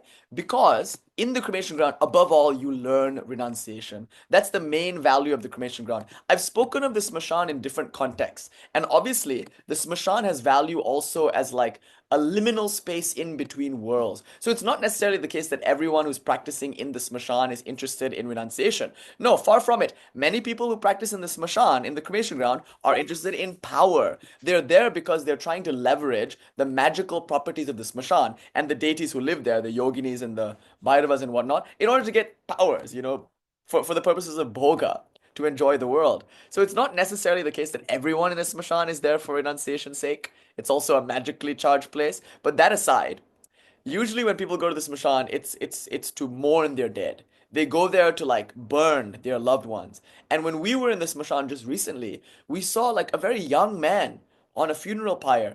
And we're there for a bit for some time, and we're watching a lot of one or two or three like that, one after the other, just where we were in Harsh Chandra Ghat. And then Vijaya says, "Why are they all young?" Like all the three, I think three or four people that we saw, they were mostly all of them, if not all of them. I think all of them were young men who were being burned on the funeral pyre. And in India, like my guru was pointing out recently, we don't. I mean, nowadays there are the modern electric crematoriums, but like in a place like Varanasi, Nigambodh also, there are these open air cremations. That's what we were used to growing up. When a person died, we went out into this place, a field, and we just watched their body burn on the pyre. And it actually smells quite tasty because of the type of wood and the ghee. I'm sorry, you guys. Like,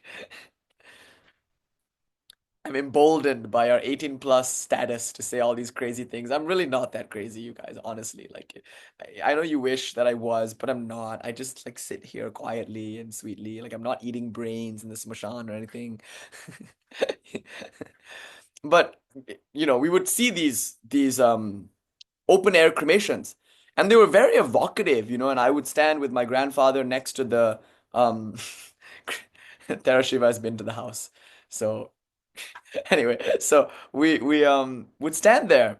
Ah, the Gambari saying Swami C said he thought it was a barbecue or BBQ. I know because it's open air and the wood smoke, the wood smoke makes you think it's barbecue. Anyway, so we would stand, my grandfather would chant next to these, and I was, as a young boy, I would stand next to him and would chant at these cremations. And I remember like what a powerful effect it had on my mind just to hear the bones like crackling and the pop of the skull and to smell everything and to chant the Shiva Puranam. We would usually chant Shiva Puranam, Manika Vasahars, Shiva Puranam. So we chant, chant, chant. Anyway, the open air of the cremation ground, or open air cremation, it reminds you that young or old, king or beggar, one day we all end up here and we're all ultimately going to be only a few pounds of ash, 1.5 pounds of ash. That's it. That's the fate of this body. Whether it's beautiful or by society standards ugly, whether it's big or small, tall or short, whatever this body may be, it will ultimately all of us be only 1.5 pounds of ash. So what good is it? Why lust after it? Why be attached to it? Ultimately, it's nothing but ash. So when you go to the cremation ground, your idea that the body is something to be sexually enjoyed, that kind of gets displaced because you see it for what it is. You realize that what you wanted was never a person's body. You were not interested in their body. That body is nothing when you look at it at that state.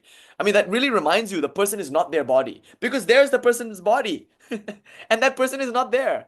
Like it's a subconscious sort of reaffirmation that what you love about a person is not their body. It helps you look past the body to something deeper, something richer, more real, if you will. Dare I say it that way? Anyway, so at the cremation ground, you forget about your greed. How can you think of acquiring in the world when ultimately all that will happen is this? I can't bring it with me, not really. I can bring only my samskaras, but not the things, that I collected. So you forget all about your project. Why would I want a big following on social media? Why would I want money? Why would I want name and fame? Let them say whatever they want to say about me. Who cares? Because ultimately we'll all be here, beggar and king alike, rich and poor alike, tall and short, big and skinny, whatever. We'll all be here, beautiful and quote unquote ugly. It's a wonderful feeling. This feeling of, oh my God, actually it doesn't matter. This body doesn't matter. This mind doesn't matter. This puny life with all of its projects and ambitions doesn't really matter. Weirdly enough, that doesn't make you nihilistic. Weirdly enough, it finally gives you the freedom to enjoy the body, the mind, and life. You can finally live your life. You can engage in your projects because you're no longer attached to them. You no longer have anything to gain or anything to lose. So if you watch Shiva, don't look for a throne gilded in gold. Don't look for someone adorned with lots of jewelry. Don't look for someone sitting under a beautiful umbrella in like a palace. A Maharaja and Shiva are polar opposites. Shiva is a Maharaja because he is too great. I mean, I'm thinking of Alexander the Great and that one person who was even greater than Alexander, the naked yogi sitting on the rock, like that. Shiva is like that. And there's a story. Maybe I'll tell you this. I know I'm just going on and on. It's gonna be another 2 hour lecture. Oh my God, what? It's just there's so much to say and there's always so little time. I don't care. What can you do? You can come and go as you please. But I'm just going to finish this little bit.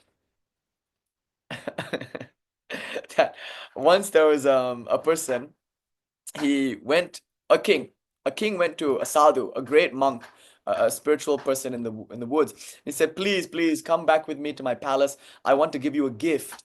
It's a great honor after all to give gifts to holy people. So please come back. I want to give you a gift.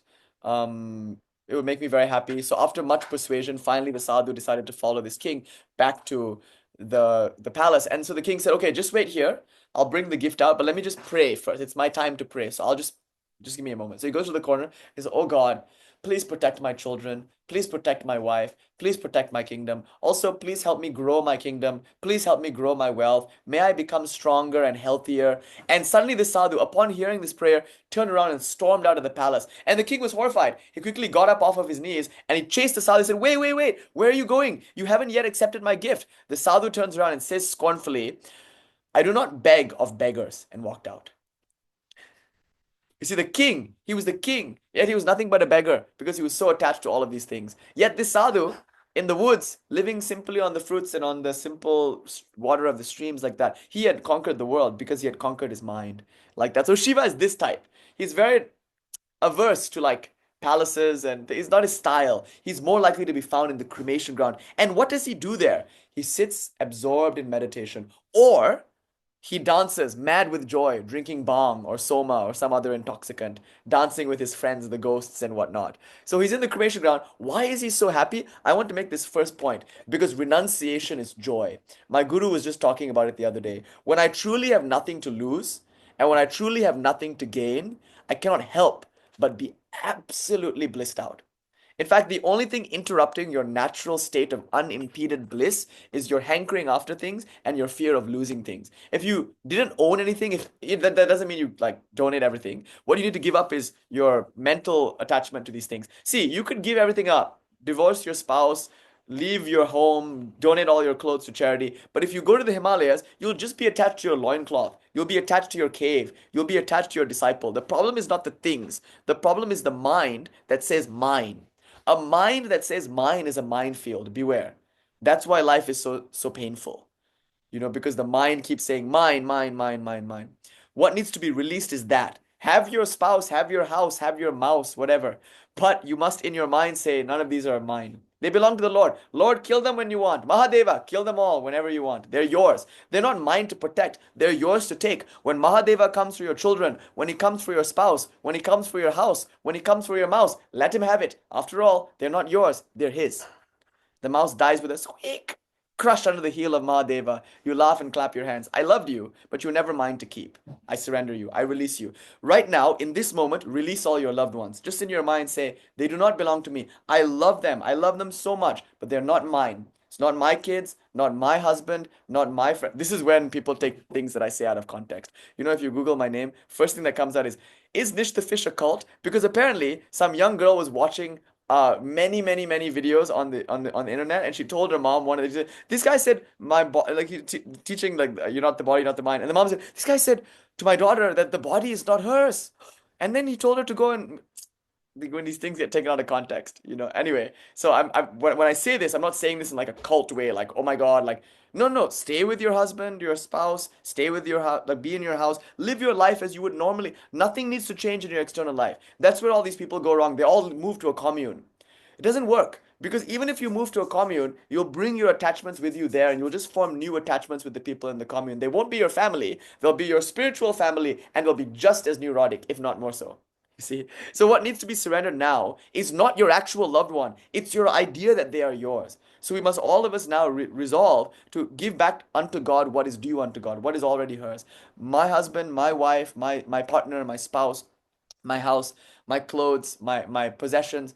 What will they be one day but a pile of ash? In fact, today they're already dead. It's only a matter of time. Haven't we thought of that? Everyone and everything is already dead. It's only a matter of time. That's a wonderful feeling of safety, actually.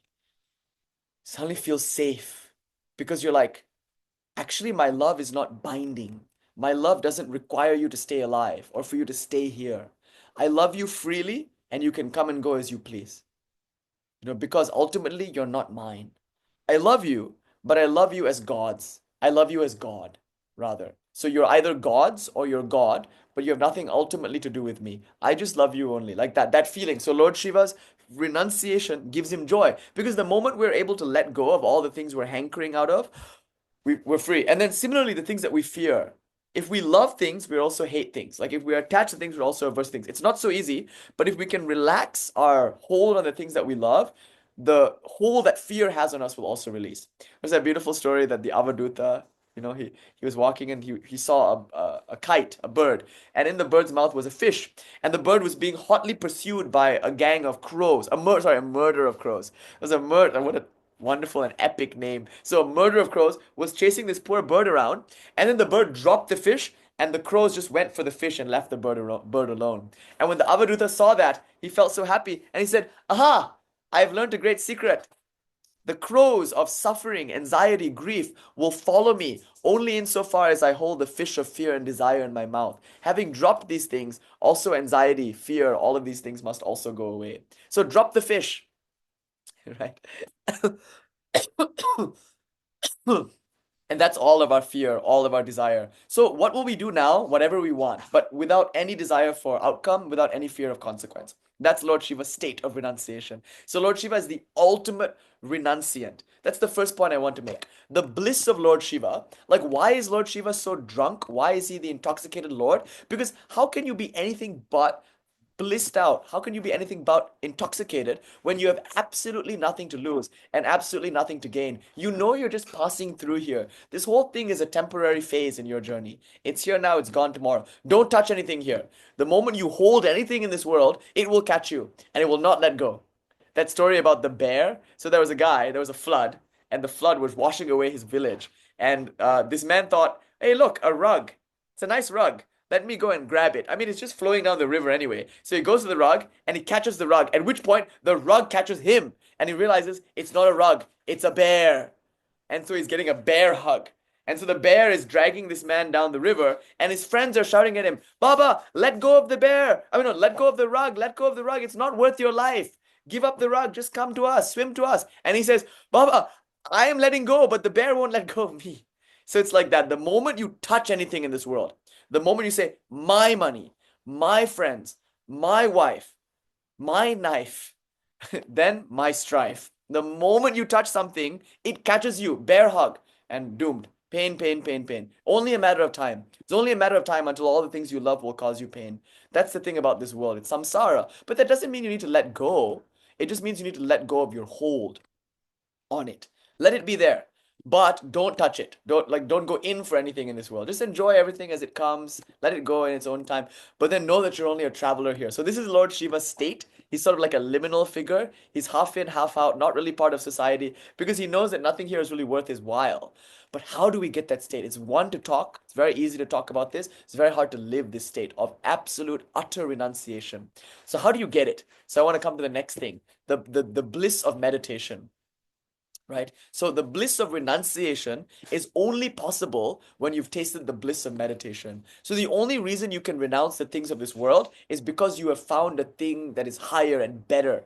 The richer joy of meditation displaces the other joys that you have gotten. So it's very hard actually to live without emotional validation, without loving support. We're social animals. And Lord Shiva seems to be very antisocial. He lives by himself in the cremation ground, and we tend not to do well with that sort of thing.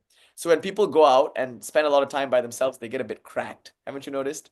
It's not good for humans to be alone for too long because we need a lot of things actually. We don't really understand how much we need emotionally and socially from the community around us. These things are important. So we have to renounce even that in a sense. But the way to do it is to attain this level of psychological wholeness, if you will, some deep integrity of soul, a wholeness which I guess you could say is a holiness. Once that comes, you find that you no longer have any psychological hang-ups. So you don't need anybody to say good boy anymore.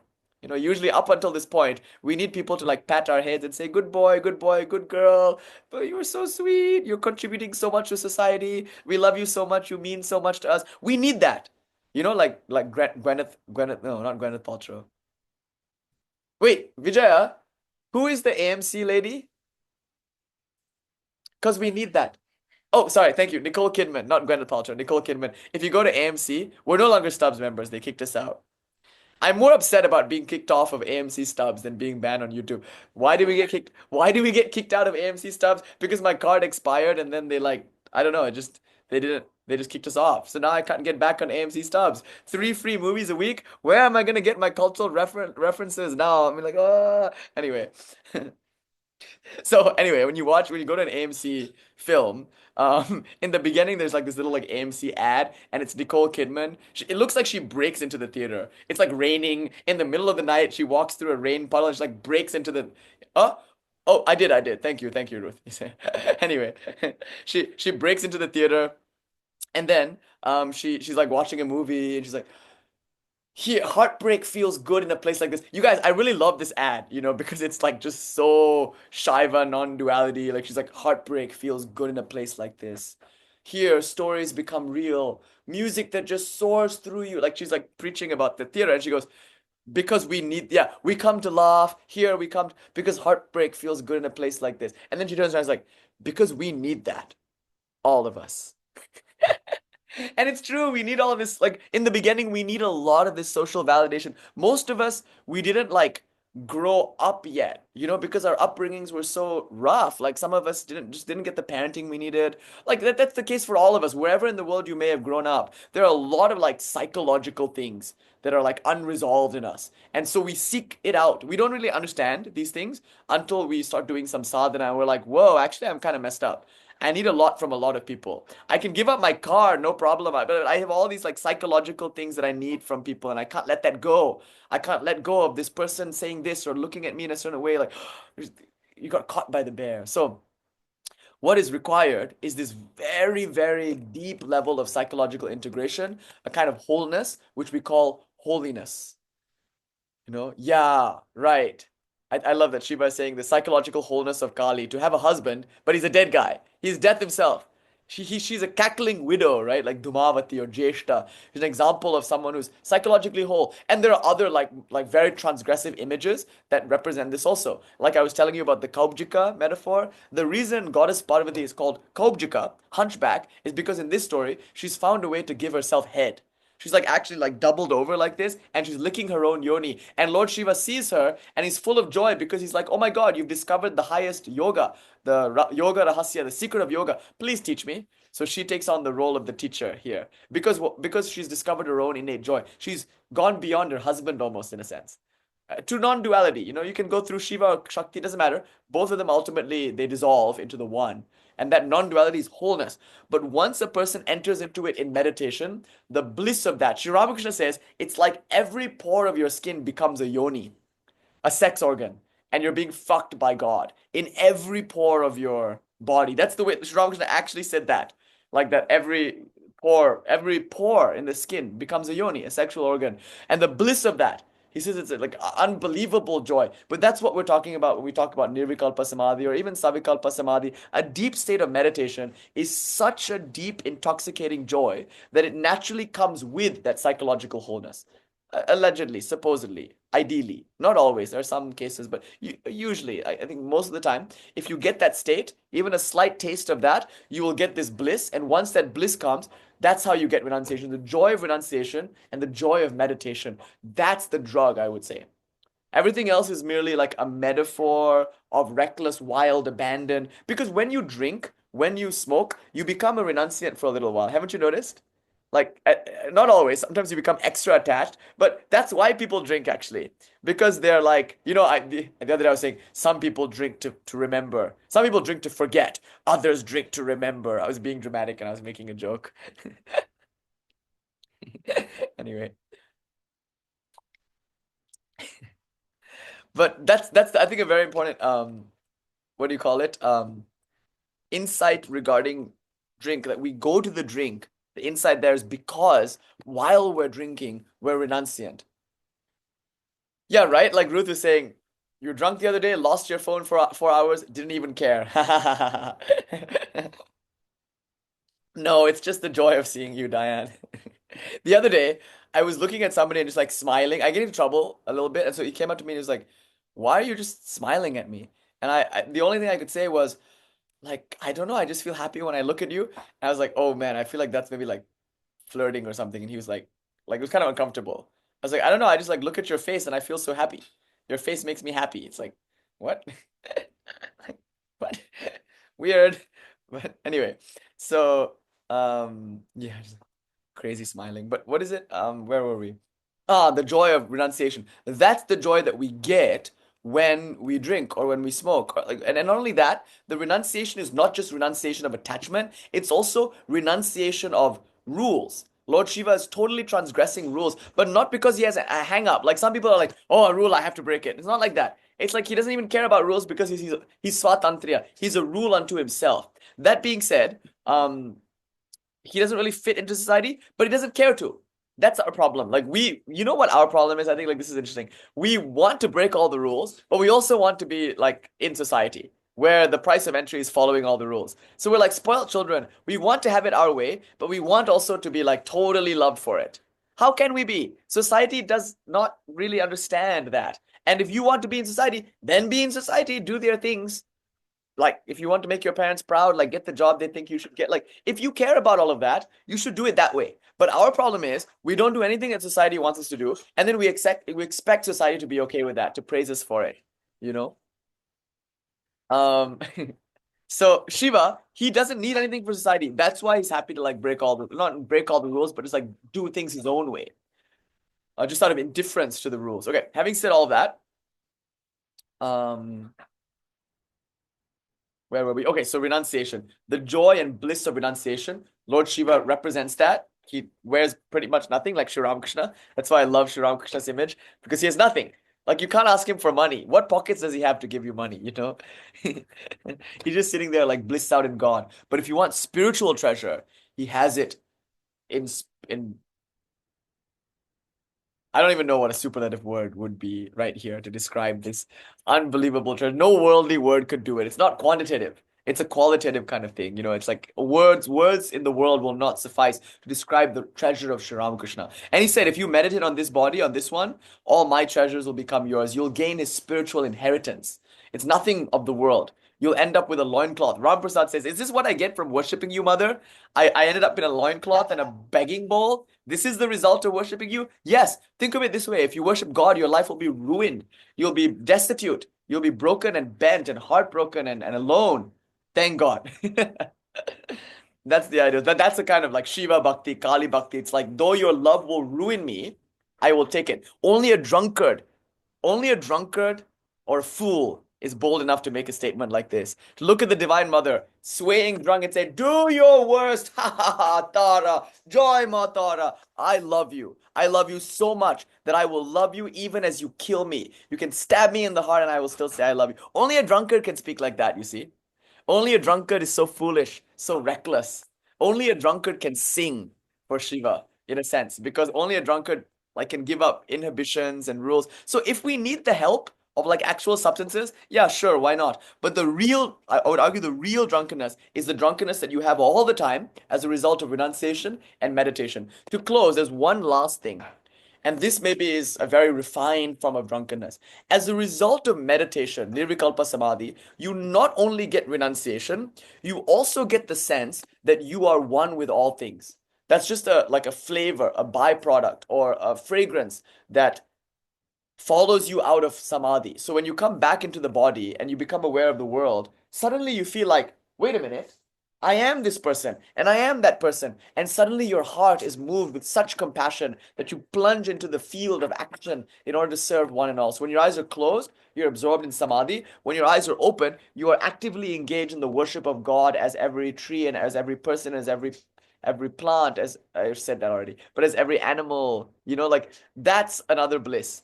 So when your eyes are closed, you're blissed out. When your eyes are open, you're either dancing, singing, or serving. In both cases, whether Lord Shiva is absorbed in the formulas as Shiva or he's engaged in his activity of giving mantra diksha, teaching yoga, like there, he's also blissful because he's Shankara.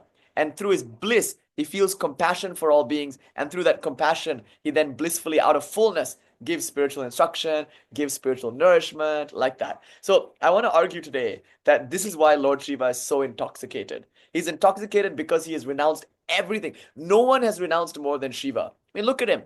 Nothing can hold him. He has mastered everything by giving everything up, the ultimate ideal. But no one is as gentle and kind as Shiva. You can do anything and Lord Shiva will like it. People always say, how do I worship Shiva? Literally, you can pee on the Shiva lingam in sincerity and he'll love it. Shiva just loves sincerity. There's no rules. Like I told you that story, the thief clambered up the Vilva tree to escape the cops. But in so doing, he shook the tree, and a few Vilva leaves happened to fall on a lingam that happened to be at the base of the tree, at which point Lord Shiva himself came and rescued the thief from the cops. That's how Shiva is like in terms of worshiping him. Just a little water, a little ash, even that is superfluous. Just loving him, just saying Om Namah Shivaya, that alone is enough. That satisfies him because he's kind. Who is more renounced than Shiva? Who is more compassionate, more kind, more forgiving than Shiva? And who is more ecstatic than Shiva? So I think these three are related. Ecstasy and intoxication is deeply interwoven with compassion and renunciation. So Sri Ramakrishna is to me the greatest depiction of Shiva that we have ever seen in this world. Of course, Vivekananda is a good depiction of Shankara, Shiva's compassionate action. When we look at Ramakrishna, we really see a drunkard, somebody who can just like at the drop of a pin go into, what is it, drop of a hat, drop of a pin, I don't know what the phrase is, but he goes into pin drop silence, drop of a hat, insert appropriate English idiom here. He goes into samadhi, like just like that, and he's absorbed. And then when he comes out, he sings and dances. And what does he do? He spends all day giving spiritual nourishment, like Shiva. And he's like Shiva, Bholenath, absolutely guileless. And like Shiva, he's smeared in ash, sitting in the cremation ground. You know, Sri Ramakrishna used to love sitting in cremation ground all night meditating. When he was born, the first thing he did when he came out of the womb was to go into the hearth, the oven, and roll around in the ash. And everyone was like, "Oh my God, where's the baby?" And they found him sitting in the oven, covered in ash. His first act, Sri Ramakrishna's first act upon coming into this world, born 3 days after Shiva Ratri in 1836. Isn't that important? 3 days after Shiva Ratri, Sri Ramakrishna appears. And then there he is. First thing he does, the first image we have of Thakur is of him covered in ash as a baby. He's not even 1 day old and he's already covered in ash. Shiva, through and through. As a young boy, he would go into the cremation ground, deep where all the ghosts are. And my guru made a joke. He said, the ghost won't harm him because he's one with them. He's one of the ghosts, actually. So he's there, deeply absorbed in samadhi in the cremation ground. And the rest of his life he spent in intoxication and in ceaseless spiritual nourishment, just like Shiva. So tomorrow is Shiva Ratri.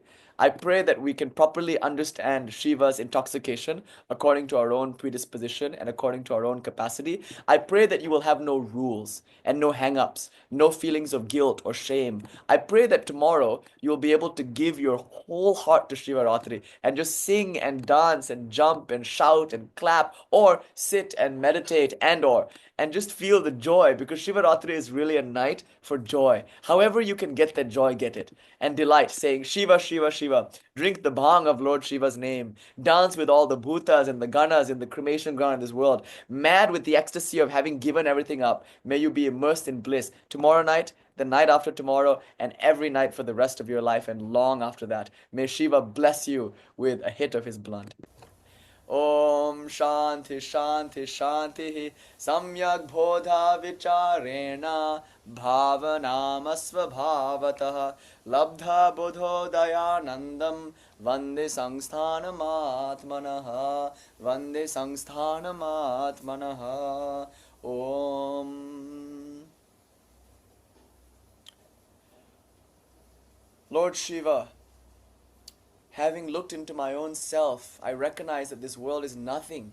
It is but an appearance in awareness. And having recognized this, I have renounced everything. And as a result, I have attained Thee, Thou who art awareness itself, and the joy that arises naturally as a spontaneous response to this realization. That joyful awareness, which is even now my very own self, is what I call Shiva. May this be an offering to Shiva. Om Vatula Natarpanamastu. Om Shanti Shanti Shanti. Hari Om Tat Sat. Shri Ramakrishna Arpanam Astu.